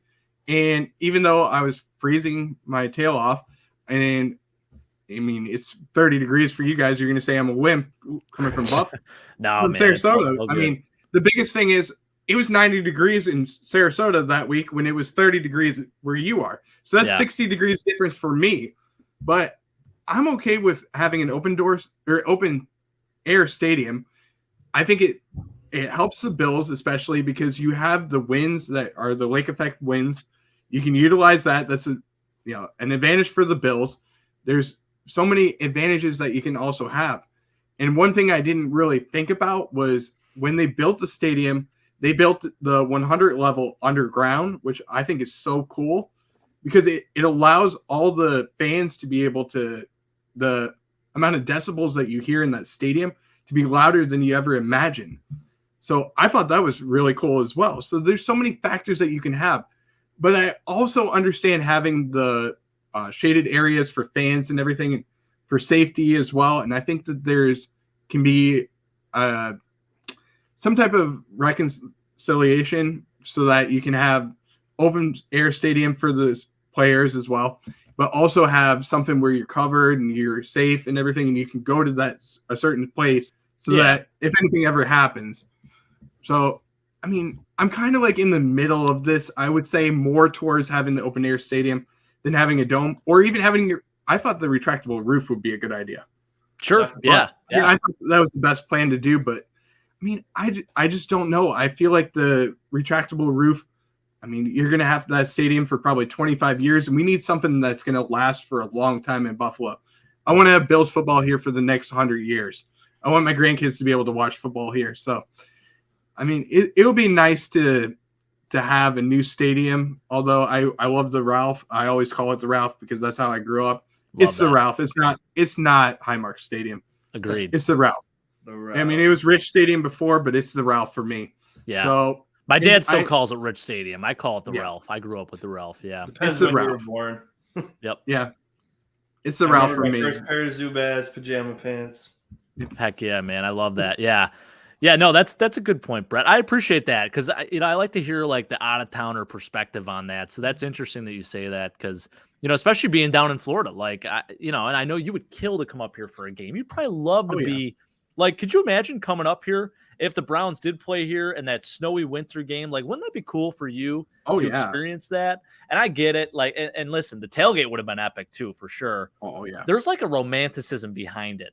So, like, I totally understand where the people are coming from when saying, like, hey, we want a dome, we want neutral environment, like, we want to be comfortable, like, want the best football possible. But also, there is still, like, a romanticism behind it. Like, it's you watch NFL films and, like, all of those old memorable games, a lot of them are played under, like, those crazy conditions. Like, I mentioned this last week, whether it's, like, the Fog Bowl, like, back in the 80s, or it's a blizzard game with the Bills and the Colts, or it's the Eagles and Lions from 8 years ago or whatever, So there's always something to be said about that. I don't know. I just think it's cool for the game. Like, that's what makes football fun, man. I get it. It's the professional level and stuff. This isn't pickup outside or anything like that, but I don't know. There's something about it. But this is also, take this with a grain of salt, because this is also the guy that used to write haiku poems about football and snow back in middle school, and his English teacher would look at him like he was a freaking psychopath. So that's just who I am. I'm different. I'm a little different. So just take everything with a grain of salt. The next game I was going to go to was the Patriots and Bills game that was last year in the playoffs. I wanted to go to that game so badly, and then my dad talked me out of it, and I was so upset because I wanted to go to that one. I also wanted to go to the game when it was Buffalo and Miami for the drought game. Yeah, and the drought. I was going to go to that one, and my dad's like, "Well, if you're disappointed and the drought continues for another year, the 3.5 hour car ride back home is going to suck." And I said, well, I'll just find like a bench or something to sleep on because I'm going to be drinking myself for the rest of the night. Yeah, right. So, I mean, I'll just find a bench. I'll sleep there. But that was New Year's Eve too. I remember. It was New Year's Eve. Yeah. I was he said, we're not going to find a place to stay. I'm like, I'll just find a bench. I'll find somewhere, don't worry about it. I'll cry myself into misery. I'll be upset. It'll be 18 straight years. I'm fine with it. Fine. I've dealt with it. But to be at that game would have been perfect, or to even be at the playoff game, because I think that was the first game that fans were allowed to go to for a game in Buffalo for the playoffs in a long time. So I wanted to go to the year before that we didn't. Yeah, I wanted to go to that one. Yeah, season ticket holders. Right. Yeah, I wanted to go to that one. I wanted to experience it. I mean, having Ryan Fitzpatrick there, even though he's a former player. I mean, oh my gosh, I would have had my shirt off. If I would have saw that on the big screen, I would have jumped and had my shirt off and just had a blast with it. But it was the best playoff performance in history. Yeah, it was. Yeah, and seriously, you can't even argue it because what was it? 7 out of 8 drives. No, we scored? 7 out of 7. 7 out of 7. Yeah. Or the Touchdowns. 8th was technically just the kneel down, or no? Yeah, you're right. That's what it was, right? 7 out of 7 touchdowns and then the kneel down. But no team's ever done that. And then especially it was Bill Belichick. I don't think Bill Belichick's given up. He's only given up 40 points a couple of times, and they were both to us. Right. And he's never not made a team punt. So it's unbelievable, man. Just the fact that it was a division rival, it was a team you play 3 times, and you absolutely made them wish they never played football ever again. And they're still hanging around. They still got a shot. They're still in the playoffs right now. But I mean, the only thing I hate about that, and I said it about the Jets too, when we beat them like 75-2 last year, I was like, yeah, they're gonna come back next year. They're gonna want our ass because you don't want to get embarrassed like that. And we embarrassed the shit out of the Patriots in the playoffs last year. Mm-hmm. Yep. So you already know they're gonna be home first, and all they're gonna want is to beat the Bills. But well, listen, if you score more than 10 points against them, I think we'll be all right because that's all it took last week. Just 10 points. And even so, if they scored 6 points, they would have won that game. So yeah, crazy. They scored 4 points. This is right, 4 points. Yeah, you're right. This is a great week where we can double dip too. So I call it the double dipping. Yeah. I mean, it's a term that I've used for like tennis terms. We call it the double dip. I love it. It's where you can go up and you're serving, and then you can break somebody, and then take the advantage away and win the set. So in terms of football, you can use this where we played the Vikings. Now we have an easy road for the next 2 games. We can win these 2 games. The Patriots can lose against the Vikings, and then we can play the Patriots and we can kick their tail. True. And I'm okay with that. I'm fine with it. Let's get the 2 wins, and then we can take them out of the playoffs. Now we have to worry about another opponent that has less wins, and we're in a comfortable position where we can move ahead in the playoffs and be a number 1 seed, hopefully. That would be awesome, man. It's going to be tough to get that 1 seed, though. I don't know, man. The Chiefs looked so damn good the other night. Who's going to stop Travis Kelce? I don't think anyone can do it. I mean, Sean, is Jordan Poyer the answer for that? I don't even know, man. I don't know. I think you just gotta pop him in the chest every time they snap the ball. Like, you can't just play off of him. You just got to drill him. Yeah, you got to knock him off his block, and then and it happened once in the game. He went to block someone, he got cracked, and then he didn't know where he was. He just was looking like this. And then Mahomes threw the ball at the back of his head. Like, get him off of what he's supposed to be doing, right? Because he's built like a a big tight end, but he's got hands and speed like a receiver. So he's hard to guard. And it's the Chiefs. Of course, they have you guys said it in your show a couple weeks ago. They have the 30th strength of schedule out of 32, and it sucks because we were in control of the 1 seed when we were 6-1, and we screwed it up because they might not lose the game, and if they do, we have to win out. So we have to win out, and they have to lose one more game, and then we would win, probably because we got the tiebreaker. I guess that's above all before they look at conference, but that's the only way I see it. Because their only tough games left is Seattle and the Bengals, and it's the Bengals without Chase. They play the Bengals next week, I think, and they don't have Jamar Chase for another 3. So we'll get Jamar Chase, but the Chiefs won't get him. So that makes it even easier for the Chiefs. I hate that so much. Yeah. That's so annoying. Isn't that annoying to you? Like, yeah. But hey, just as long as if the Chiefs get the 1 seed, we have to win the division. Because if we don't, we play them in a divisional round again if we win the first round of the playoffs. So if you want to play the Chiefs in the AFC Championship game, you have to get the division, because if you're the 5 seed, you play the 4 seed the first round, and then whoever wins that game plays the 1 seed. So you can't get the 1 seed and the Chiefs get it. You gotta get the 2. You gotta get the 2 or the 3 or the 4. So 2 or the 3. 2 or the 3 is that's the sweet spot for 1, sure. 2 or 3 is the perfect seeding. If you get 4 or 5, then you're kind of shut out of luck. The road. You get 1 playoff game at home, and then that's it. Yeah. Yeah, but I mean, if the Chiefs get the 1 seed, you have to get the 2 or the 3, because 2 and the 3 are in the bottom bracket, obviously, and then you get a favorable matchup, and then you won't play the Chiefs till the championship. Right. And I would rather have that.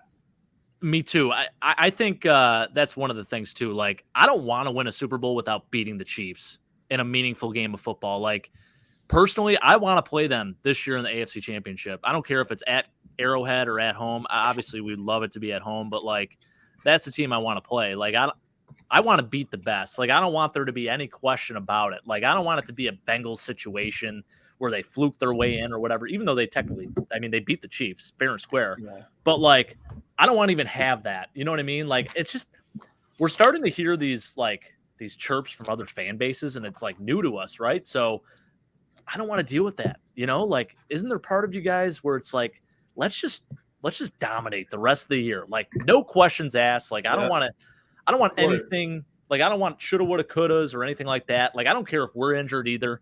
Let's just go out and dominate. I think it starts this week, man. Like this is huge. I know we've been all over the place a little bit today, but that's what Thanksgiving is all about, baby. We got the mashed potatoes, we got the gravy, we got the corn. We're throwing everything into the mix right now. So I am so pumped to have you guys on here. Like I'm glad that we're all together. We're all streaming to our YouTube channels and Facebook, and this is great, man. But I will say though, Jake, I don't give a crap who we play. If we win a Super Bowl, I'm going to be the most intolerable person. I know, me too. If the people who know who I'm talking about are watching, I'm going to be the most insufferable SOB you're ever going to see. Every day for the entire year, you'll know. I'm going to be tagging you and stuff. I'm going to be sending you DMs. I'm going to be annoying the shit out of you until you block me. And then when you block me, I'm going to make different accounts and then still bother you with Bill's stuff. And you're not going to like me, and that's fine.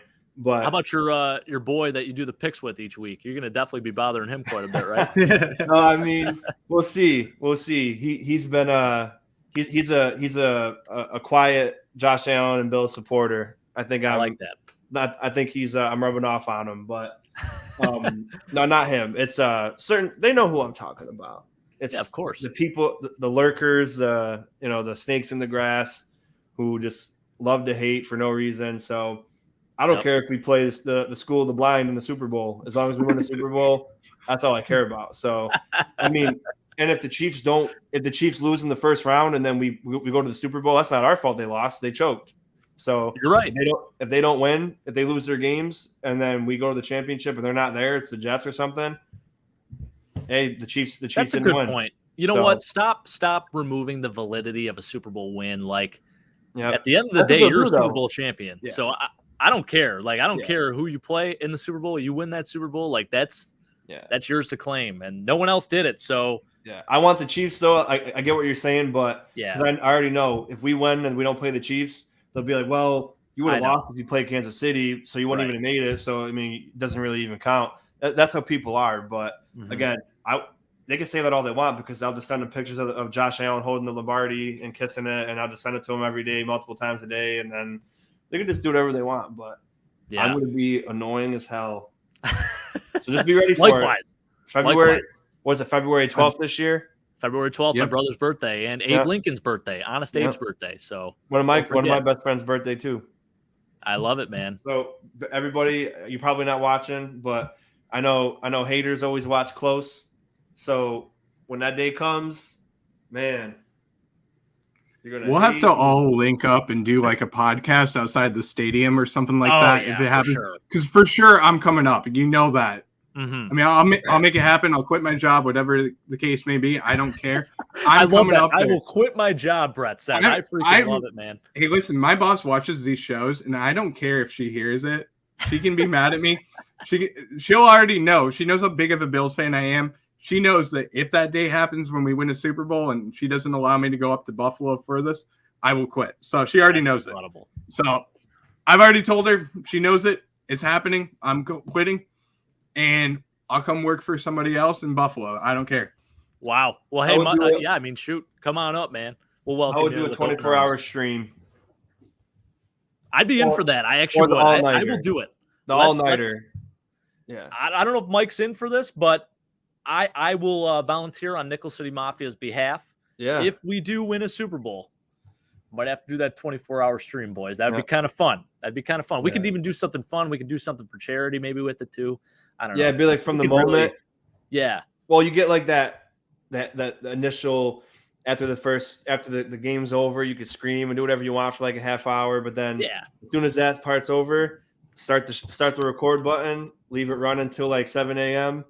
and then just a lot of adrenaline. Drink and smoke stoves and just talk shit for a whole 8 hours straight, and then Just recap the same Josh Allen throw over and over and over and over again. Yeah. Hey, I mean, when I know it's baseball, but when the Nationals beat the Astros, and for the people wondering, I know we're off topic right now. When I was young, everybody in my family liked the Yankees, right? Yeah. And I wanted to be different, so I like Boston in like 2002, 2003, and then my friend who's in California right now might know Mike for some reason, but his sister had a softball tournament in Virginia. And the Nationals were a team. They just started being a team in 2005. So his dad took us to the stadium. It was a brand new ballpark. I loved I loved the uniform. It was so chic and nice. And I was just like, they're a really bad team too. And I was like, and that's why I started like Buffalo when I was like 6 years old. I was like, they stink all the time, and like one day they'll be good. And like I'm always gonna cheer for the underdog. And then I started liking the Nationals. And then I got stationed out in DC. So like when I got my orders to go to Arlington, I was like, oh, that's freaking sick. I can go to the Nationals games all the time. They had like Army Day, so you could get free tickets. Like they had all this stuff. I went to a ton of games. And then the year I got out of the Army, the month later they won the World Series, and I could have been there for the parade and everything. But I watched the last pitch from Daniel Hudson on repeat like 100 times since we won it. And it's just the same feeling. Like as soon as I see him throw the nasty curveball, the guy just swings in the dirt, throws the glove up. Like, man, I get tears in my eye thinking about Such that. a sweet moment. Yeah, and what was that? How many seasons in? That six? It was like 16. They were the Expos before, but they never won anything. Yeah, right. Yeah. As the Nationals, that was their. Now we're rebuilding, but I mean that win. I mean, I could. That was the only time. And the Capitals. I'm a Capitals fan. The only time it was like, I need my Bills to win now. Like I can't imagine. I'm gonna probably full blown cry like somebody passed away at the Bills win the Super Bowl, man. Like Me too. That would be something. Oh man, let's just do it. Let's just do it. I'm getting chills just thinking about it. Yeah, I mean, I remember preparing myself for how I was going to deal with the Bills making the playoffs for the first time, like breaking that drought. So we were talking about the drought game with Brett, and man, I was like thinking to myself, I'm like, if we actually pull this win off, and the Bengals beat the Ravens, like if that really happens, like how am I going to react? Like, am I going to cry? And I'm thinking about it like in my head, like trying to process all this, and some tears are like starting to stream down as I'm thinking about it. I'm like, what is happening? I felt like a girl going through like her menstrual cycle or some shit. It's like, I'm like, I don't know what's happening right now, but I love it. I can't even control it. So yeah, it was crazy, man. It wild moment. So I can't even imagine what it's going to be when we win our Super Bowl. I mean, that's going to be a hell of a moment. So definitely, man. Yeah, I think it's coming. It's definitely coming. My dad, I had his comment up here. He says Bills 33-13 against the Lions. I'll tell you what, I think that's a great start. I want to see us get 40 though. I think it's time, man. I really do. 50 would be really nice. 50 would be really nice. Yeah. I mean, the Lions, they've had some tough moments on Thanksgiving, but I know they're going to show up and play us, tough. So you don't want to discredit them at all. And I feel like in the past, even with the Jets game, I was a little over the top. I said we were going to win that game 45-14. So there's part of me where it's like I don't want to predict a major, crazy score. Yeah, what's up, brother? 40-3. I love that. He's saying 40-3. I freaking love it, man. Yeah, that's. One more comment, and then I'll let you guys talk for a bit. Remember Kyle Williams' speech in the playoff game, that locker? I was just like, you did all that, the best speech ever, just for us to freaking lose. Like, I know that speech you should have won just from that. Right. I mean, we played a hell of a good defensive game. Oh, I know. But it was like 10-6. Yep, 10-3. 10-3. Yeah. But man, that speech was just wasted. It was like the best thing ever concocted by a human, and then it was just, man, you guys still up. If I was him, I'd be like, come on. I put my heart and soul into that, and we couldn't even get 4 points. The only thing that made me feel better about that was that Saxonville went on to beat the Steelers, and then they played New England in the AFC Championship. Yeah. They barely lost that game too, so maybe feel a little bit better. But I'm like, man, how do we blow that one? Like that's crazy. But now here we are, still blowing games we should win. I know. But hey, I think the turning point was last week, boys, and I feel pretty good about that. I completely agree with you guys. Yep, Brett, I want you to give your prediction. Man, I'm gonna go all out here. I'm gonna say 49-17, Buffalo. Okay, you got like a scenario, a little synopsis of what's going to happen. Yeah. What do you think?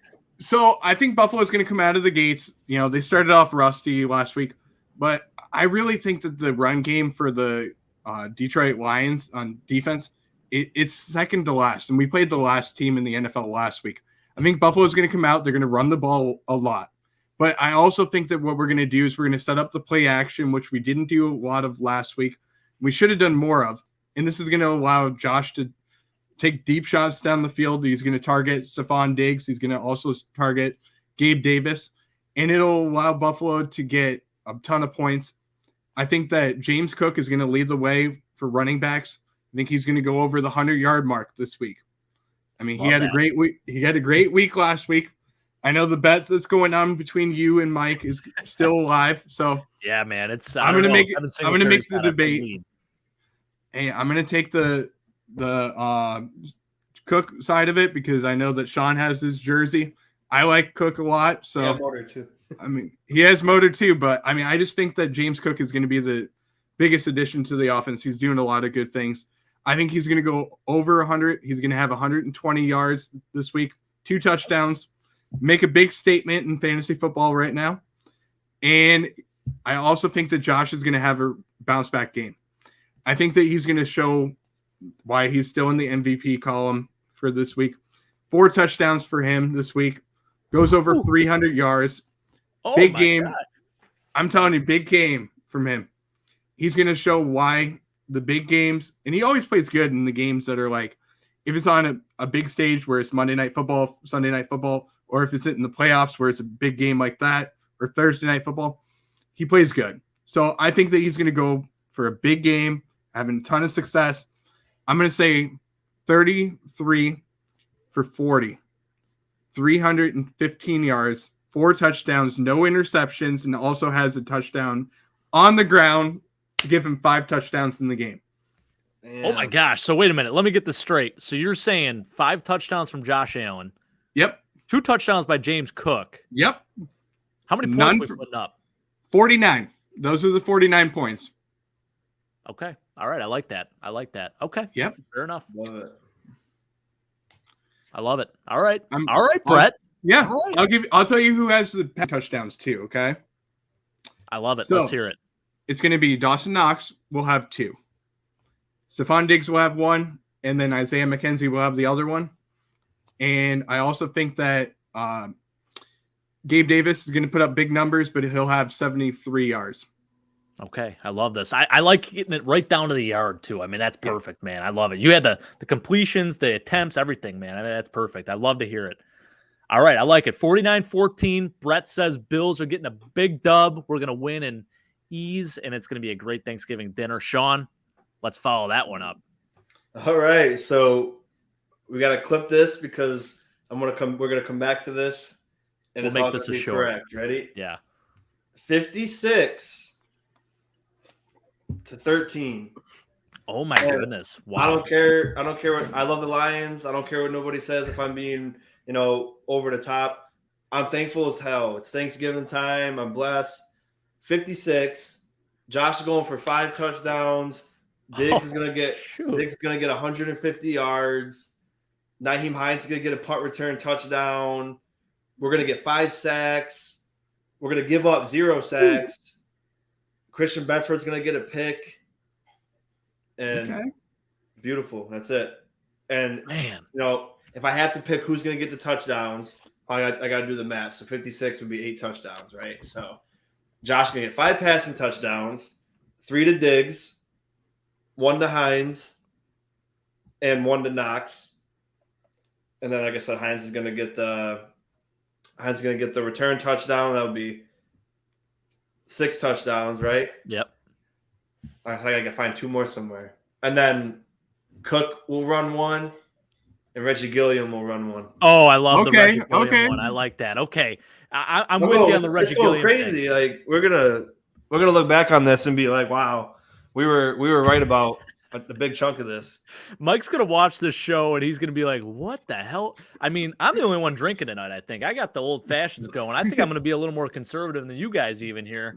Mike's But I gonna be love where like, your heads are at. I really do. I Mike's mean, gonna you be like, guys. next time I gotta be in the show anyway. I gotta control this. Yeah, exactly. Pretty much. Yeah, so I'm going to have to play Mike's role. Mike usually likes to err on the side of caution. Scratch that. I'm not doing that. I'm joining you boys. Let's go. I think the Bills win this one 45, not 49, not 56. I think 45. We're going to be a little conservative. 45, 17. It's going to be a nice win for us. We're going to go out there. We're going to execute. We're going to get one field goal out of Tyler Bass. It's going to be that first opening series. And we're going to have those moments where it's like, man, what the hell's going on with this offense? Then we're going to come out and just prove everyone wrong. We're going to go up by 17 at half. Second half, we're just going to come out and absolutely fire. We're going to put up 28 points in the second half. And I think the Lions, they're going to have some garbage time points, but they're going to play hard. I think it's going to, like, the score is going to be high, but I still think it's going to be one of those situations where the Lions, they still played hard. They still had some of the plays that they needed to make, but the Bills are just better, man. I think this is it's going to be a big moment. Josh Allen's going to be eating a big old turkey leg on national television. I think one of the bold predictions for me, Reggie Gilliam scores a touchdown. James Cook throws a touchdown. We're going to get a little trickeration here, boys. So I think it's time we start seeing a little bit of that. I think Ken Dorsey, he's been saving it, and now we got a national televised game again, which is cool. Like, I know it's the 12:30 slot, but hey, who doesn't watch the Buffalo Bills? I mean, the rating's going to be out of this world. We already know that. It's probably going to be the highest rated game of the day. Yeah. You got Nance and Romo. You got the Bills. I mean, what's not to love about that? So I think it's going to be a really nice win for us. We're going to go home feeling real good about ourselves. And I like Josh throwing for over 300. I'm a little hesitant to put a back over 100 yards rushing, but if I had to say who it would be, I think I'm going to give it to Motor, as much as that pains me to say. But I think he's going to be he'll probably be our leading rusher. I don't think he's going to have 100 yards. I think he'll have around 75-ish around there. So, but I do like Steph Diggs' chance of scoring multiple touchdowns, and I think he'll have 100 yards. So it's going to be a hell of a day for him. And let's keep it rolling with Dawson Knox, too. I think he's going to have a nice day, too. I think he's going to go for a touchdown or two and 80 yards receiving. So that's it, boys. I feel pretty good about this week. And Mike, I know if you were out here with us, you'd probably say something like 24-17 Bills, but you're not here with us, and we're saying this is going to be a major blowout. So watch, it's going to be like 6-3.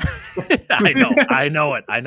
Boys, we might be eating our words, but hey, if we went 6-3, whatever, man. That's right. I think Sean, you said it best, man. I mean, we're all sitting here, we're thankful. We're on our high horse a little bit right now. We're excited for this game. Like, it's awesome to be playing football on Thanksgiving. Like, there's the 4 F's, right? It's like family, faith, food, football, something like that, right? So yeah, something like that. It's a great thing. And listen, if you're not a big religious guy, at least have faith in the Buffalo Bills. So it's one of the two, right? I mean, or both, So, I mean, I think this is the time for us, man. It's going to be a fun game to watch, and I'm excited to have you boys back on the show here. It's been super fun, and I know we've been going for a while. We've kind of thrown everything into the mix, but that's what Thanksgiving is all about. So thank you guys so much for joining. I'm glad we could stream to all of our YouTube channels. And Brett, where can we find you, man? Give us your plugs. So real quick before we do that, can I say one more thing? I have a question for Sean. Okay, Sean, I got to ask you this, buddy. So we've been talking about this a little bit. We're talking about the good players for the Bills, okay? I want to bring it up first on here. Who's going to have your bitter Kool-Aid today? Oh, I like this. A prejudgment. Prejudgment. I need to know who on the Bills is going to have your bitter Kool-Aid. If I had to guess, Spencer Brown. Okay. Dane Jackson. And I want to pick a third, but I think those are just to be the two I get prejudging. If I had to guess, and that's just nothing. I hope they play great, but if my memory serves me correctly, which it always does, it's always them. So I feel you, man. But What Sean, about you said no one was having a bad day, right? You said it's going to be across the board. Everyone's going to play well, right? Yeah, but Once. they got to score 13. So I'm gonna say it like this: I want it to be down 13 points, and then we score 56 unanswered points and just annihilate them, make them wish they never came out on Thanksgiving. All right, I like that. Or- It's going to be like Peyton Manning in 04 threw 6 touchdowns on him. Yeah, exactly. But All I right. mean, I would love for it to be 100% great, and there's the only bitter Kool-Aid that would be like we didn't score 70. But Wow. I mean, we'll see. We'll see. We are all on one tonight, boys, but I love We'll it. see. Listen, I'm thankful for all of you guys. This is great, man. I Oh, freaking yeah. love it. I love it. And yeah, by the way, so Sean, you just introduced this segment last week on your show, right? It was what did you call it? Like unsweetened Kool-Aid or something like that? No, that's a good one though. It was him or Jim. Him or Jim, but didn't you have something else too? It was like it was you meant like in on the post game, right? Yeah. Oh yeah, yeah. He had the unsweetened sugar is what it was Unsweetened called. sugar, that's what it was. Yeah. No, it was Or no, unsweetened Kool-Aid, because it was a play Unsweetened under Kool-Aid, last name, yeah. right? Yeah. And but I didn't put like great cool. I just I put great moments, and I thought about it. Like he mentioned it about something, and I was like, I'm gonna do. He said something about Kool-Aid. I'm like, okay, let me think, and then I made it a banner. So definitely that'll be like the new good and bad. Because everybody has good, bad, and ugly, and things like that. So it'll be different because my name's Kula, and makes sense. Great play on the name. People used to call me Kool-Aid and things like that. I mean, it never stuck as a nickname, but people would say Kool-Aid, and I'm like, oh, okay. I'm a little upset I didn't introduce you the way Mike does. He usually says, no one's cooler than Mr. Sean Kula. So I'm a little upset I He's missed right. the opportunity there, but Hey, it's all right. goes without saying. You were the backup, just like if Case Keenum went in, it wouldn't have been the same. That's right. Hey, Jake, we won that game, though. Fantastic. You're a fantastic host. You did a great job. We wish Mike was here, but you did Mike proud. You were like Cooper Rush coming in to the rescue, winning 5 in a row. Wow. For the Dallas Cowboys. No. They had a little controversy too, so yeah. Mike, watch out. If Mike's probably still watching, he just doesn't want to comment. He's like he can barely talk. He's just laying on the couch, just like 56-10. Damn these kids. What the hell? He fell asleep after those comments. That's what happened. What happened to this show? Yeah, we're supposed to be realistic and down to earth, and yeah. Right. I forgot to say Josh is going to have 437 passing yards. Oh my Lord. Wow. Oh. I hope it happens. I think 300 is realistic. I really do. I think, the Lions have been in some pretty high scoring games, especially at the beginning of the year. They were one of the highest scoring offenses. Them and the Seahawks just out of nowhere. So yeah, I mean, they've been in some back and forth games. So I don't think it's unrealistic to expect the Bills to score a lot of points. I think it's very doable. I mean, the Giants last week, they just couldn't get anything going. But even so, Wan'Dale Robinson still had 100 receiving yards. I mean, we can make it happen. They're banged up in the secondary right now. I know they have Kirby Joseph, but Jeff Okuda's out. They got some players that are going to be missing in this game. So I think there's definitely a chance to do so. So I don't rule it out one bit, man. I feel good about our predictions. I really do. So yeah, that'd be awesome. And maybe if we win but don't win by as much, maybe some other YouTube channel will clip us, and then we'll go viral for making crazy ass. Let's go viral for the wrong reasons, right? Exactly. Yeah. Hey, just like everyone else.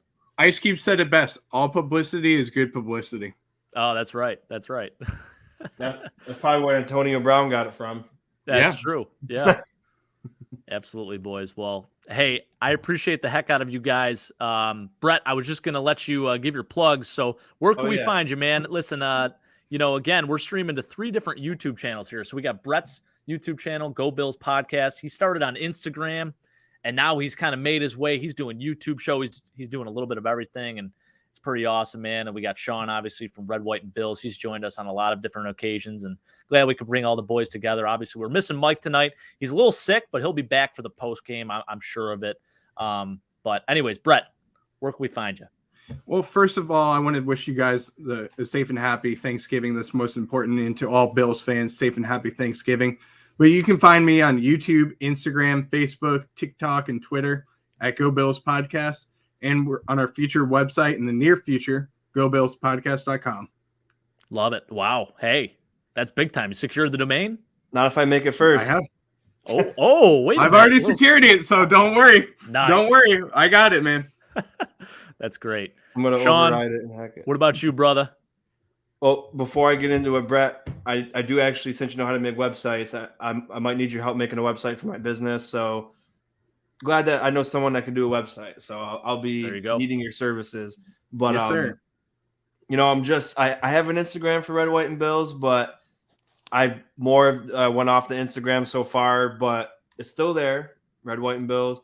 And, you know, I used to do, you know, live halftime or in the halftime show, but then I'll usually eat during halftime because I'm working until the game. So I don't get to eat before the game. So that's kind of why I've shied away from the Instagram, but it could make a comeback. It's still there, but I got off Twitter. It's too annoying and too toxic. I recommend don't being on Twitter, but obviously YouTube, Red, White, and Bills.